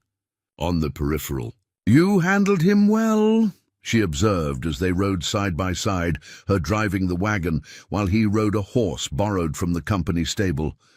"Better than I would have alone." Elijah glanced at her, something like surprise flickering in his amber eyes. "You underestimate yourself. You're stronger than you know." The simple statement, delivered without flattery or condescension, warmed something in Sarah's chest. Unlike Jeremiah, who had constantly reminded her of her supposed weaknesses, or even Matthew, who had loved her dearly but sometimes protected her from harsh realities, Elijah spoke to her as an equal, capable of understanding difficult truths and making hard choices. "Thank you," she said quietly, "for everything you've done for us." His gaze held hers for a moment longer than usual. "You've done as much for your children on your own. I just happened along at the right moment." "I think it was more than happenstance," Sarah replied, surprising herself with the admission. "Call it providence or fate or simple good fortune, but I believe there was purpose in our meeting." Elijah didn't respond immediately, his attention seemingly focused on the trail ahead. When he finally spoke, his voice was low enough that only she could hear. "Perhaps I've learned not to question the few good things life offers." The stark simplicity of his philosophy touched Sarah deeply. How many good things had been stripped from this man's life to leave him with such modest expectations? Yet despite everything, he had extended himself for strangers, risked his standing with the independent trappers whose trails he'd revealed, all to help a widow and children who had no claim on his assistance. As they continued their journey through Jefferson's domain, under the watchful eyes of company guards, Sarah Mitchell realized that somewhere between the canyon ledge and this moment, her feelings toward Elijah Blackwood had undergone a profound transformation. What had begun as desperate gratitude had evolved into something more complex: respect, trust, and an emotional connection she hadn't anticipated. Whether this connection would survive beyond their journey to Carson Creek remained to be seen. But for now, riding beside him with her children safe in the wagon behind her, Sarah allowed herself to acknowledge the truth. Elijah Blackwood had become more than their rescuer. He had become essential. Their journey through Jefferson mining territory lasted 2 days, the company guards maintaining a watchful presence that never quite crossed into hostility, but never relaxed into friendliness either. Elijah rode ahead most of the time, scouting the path with the vigilance that seemed as natural to him as breathing. On the evening of the second day, they reached the eastern boundary of Jefferson's domain, marked by another wooden sign nearly identical to the one they'd encountered at the entrance. Beyond it, the mountains rose majestic against the darkening sky, their snow-capped peaks burnished gold by the setting sun. "This is where we leave you," the lead guard announced, his tone suggesting relief rather than regret. "Carson Creek's 3 days northeast, following the river valley." Sarah thanked the men with polite formality, while Elijah said nothing, merely watching as they turned their horses and departed, their figures growing smaller against the stark white landscape until they disappeared around a bend. "They're gone," Thomas observed, climbing down from the wagon to stand beside Elijah. "Really? Gone?" "They won't follow," Elijah confirmed, his posture relaxing subtly for the first time in 2 days. "We're beyond Jefferson's reach now." They made camp beneath towering pines that sheltered them from the wind, the wagon providing additional protection for the children as they slept. Sarah sat beside the small fire Elijah had built, watching the flames dance, while her mind turned over the events of the past week. From the terror of the canyon ledge to the tense negotiations at Jefferson Town, Each step had brought them closer to safety and had revealed more about the quiet scout who had become their protector. "What are you thinking?" Elijah asked, his voice low as he joined her by the fire. Sarah glanced at him, noting how the firelight cast his features in warm relief against the gathering darkness. "That a week ago I didn't know you existed. Now I can't imagine how we would have survived. Without you." Something flickered in his amber eyes, perhaps discomfort with her gratitude, or perhaps something deeper. "You're stronger than you know. You would have found a way." "Perhaps," Sarah acknowledged, "but I'm glad we didn't have to find out." She hesitated, then asked the question that had been forming in her mind since they'd left Jefferson Town. "What will you do after we reach Carson Creek?" Elijah's gaze shifted to the fire, his expression unreadable. "Continue as before, scouting, trapping, tracking when needed." "Alone?" The word escaped before Sarah could consider its implications. His eyes returned to hers, searching. "It's what I know." The simple statement carried layers of meaning, a life shaped by solitude, by moving between worlds, by learning to expect and need nothing beyond his own capability. And yet, watching him with her children over the past days, Sarah had glimpsed another possibility beneath that solitary exterior. "It doesn't have to be," she said quietly. "What you know, I mean." Elijah went very still, the only movement the slight rise and fall of his chest as he breathed. "Carson Creek might not welcome someone like me living too close," he observed, his tone carefully neutral.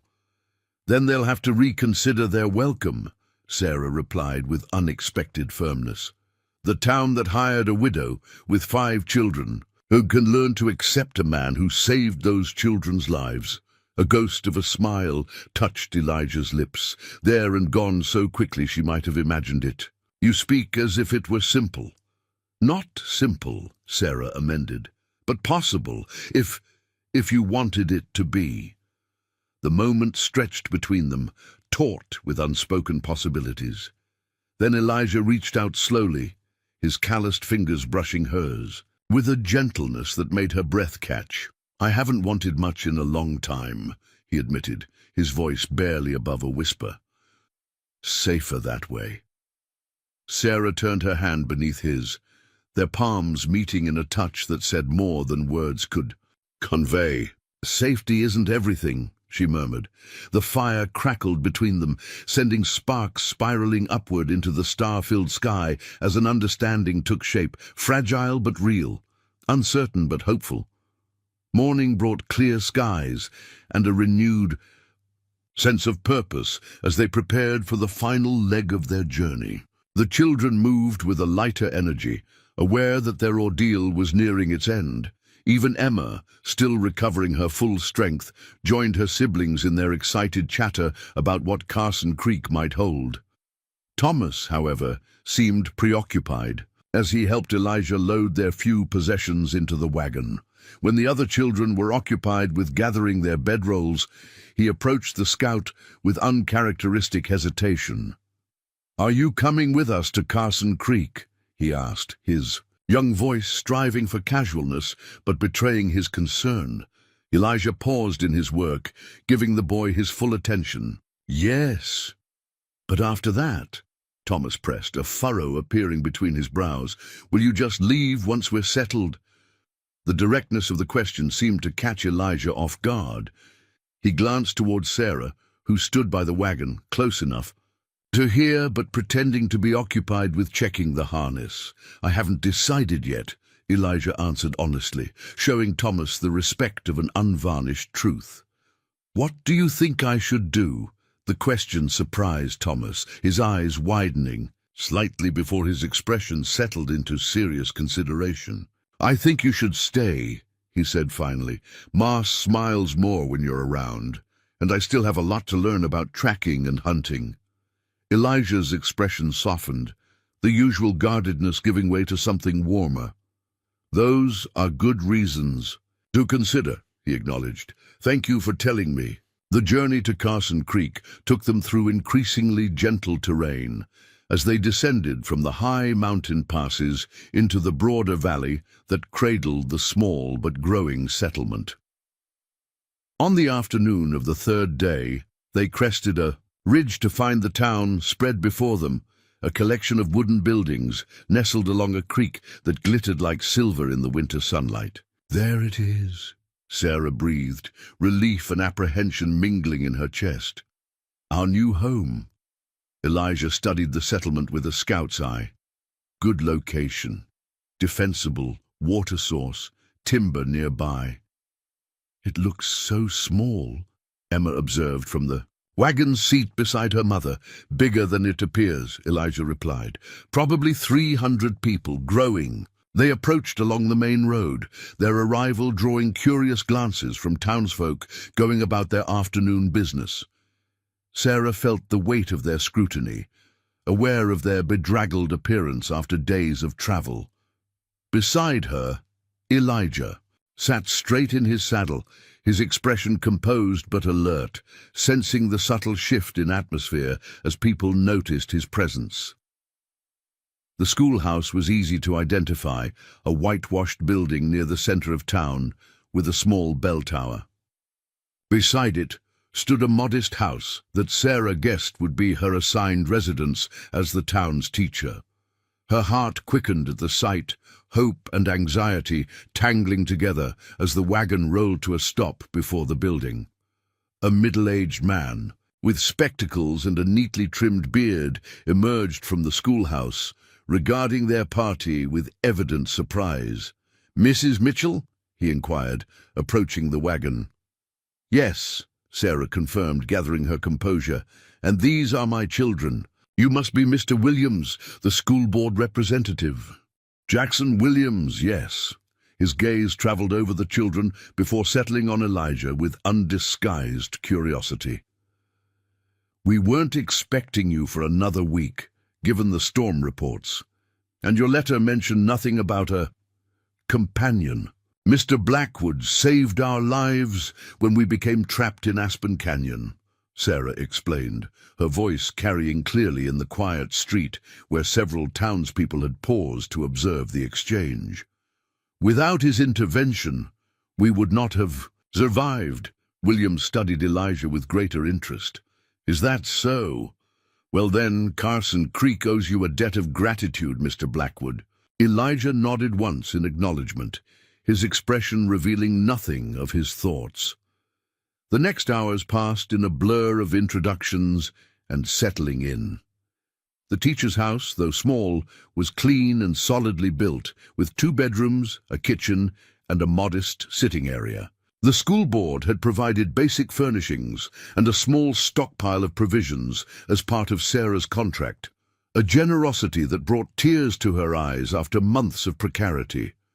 Elijah remained a quiet presence throughout, helping to unload the wagon and establish their basic comforts, but saying little.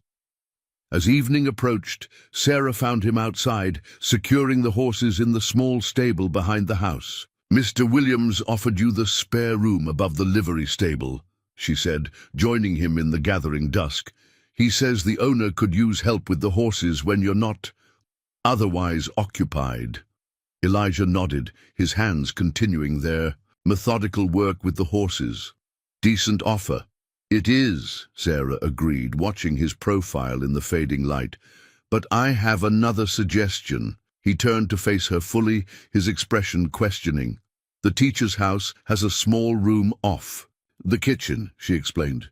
"Meant for a housekeeper, I believe, though the board couldn't afford to provide one. It would be cramped, but—" "People would talk," Elijah interrupted, his voice gentle but firm. "People always talk," Sarah countered. "They talked when Matthew had died. They talked when Jeremiah forced us out. They'll talk regardless of what we do or don't do." "It's different for a school teacher," Elijah persisted. "Your position depends on reputation." Sarah stepped closer, her resolve strengthening rather than diminishing in the face of his concern. "My position depends on competence and dedication, which I have in abundance. And the board needs me more than I need them. The last 3 candidates declined once they learned how remote Carson Creek is. A faint smile touched Elijah's lips. You've thought this through. I've had practice making difficult decisions, she replied, returning his smile with one of her own. The question isn't what others will think. It's what you want. Elijah was silent for a long moment, his amber eyes studying her with an intensity that might have been unsettling if she hadn't come to understand the way he evaluated situations, thoroughly, carefully, leaving nothing to chance. What I want, he repeated finally, as if testing the concept. It's been a long time since that mattered. It matters now, Sarah said simply. To me, to my children. In the deepening twilight, with the sounds of the small town settling around them, Elijah Blackwood made his choice. He reached out, taking Sarah's hand in his own calloused one, the gesture speaking more eloquently than words. Then I'll stay, he said quietly. Not in the livery. Here. Sarah's heart swelled with an emotion, too complex to name. Relief, joy, hope, all tangled together in a warmth that spread through her chest. Here, she agreed. Inside the house, the children's voices rose in a comfortable cacophony as they explored their new home. Thomas appeared in the doorway, his expression brightening when he saw Elijah still present. Mr. Blackwood, come see the bookshelves in the main room. They're nearly empty now, but Ma says we'll fill them soon enough. Elijah glanced at Sarah, a question in his eyes that had nothing to do with bookshelves and everything to do with the future they were tentatively building. Go on, she encouraged, her smile reaching her eyes for the first time in longer than she could remember. We have time now. As they walked together toward the house that was becoming a home, Sarah Mitchell reflected on the extraordinary journey that had brought them to this moment. From the desperate terror of the canyon ledge to the promise of a new beginning, their path had been transformed by the half-Cheyenne scout who had found them in their darkest hour. Whatever challenges lay ahead, and she harbored no illusions that their life would be without difficulties, they would face them together, not as rescuer and rescued, but as partners in a shared future neither had expected, but both now embraced. In the warm light spilling from the doorway, with her children's laughter as a backdrop and Elijah's steady presence beside her, Sarah finally allowed herself to believe in more than mere survival. This was the beginning of something new, a family forged not by blood, but by choice, by courage, and by the unexpected bonds that can form even in the harshest wilderness. Up next, you've got 2 more standout stories right on your screen. If this one hits the mark, you won't want to pass these up. Just click and check them out. And don't forget to subscribe and turn on the notification bell so you don't miss any upload from us.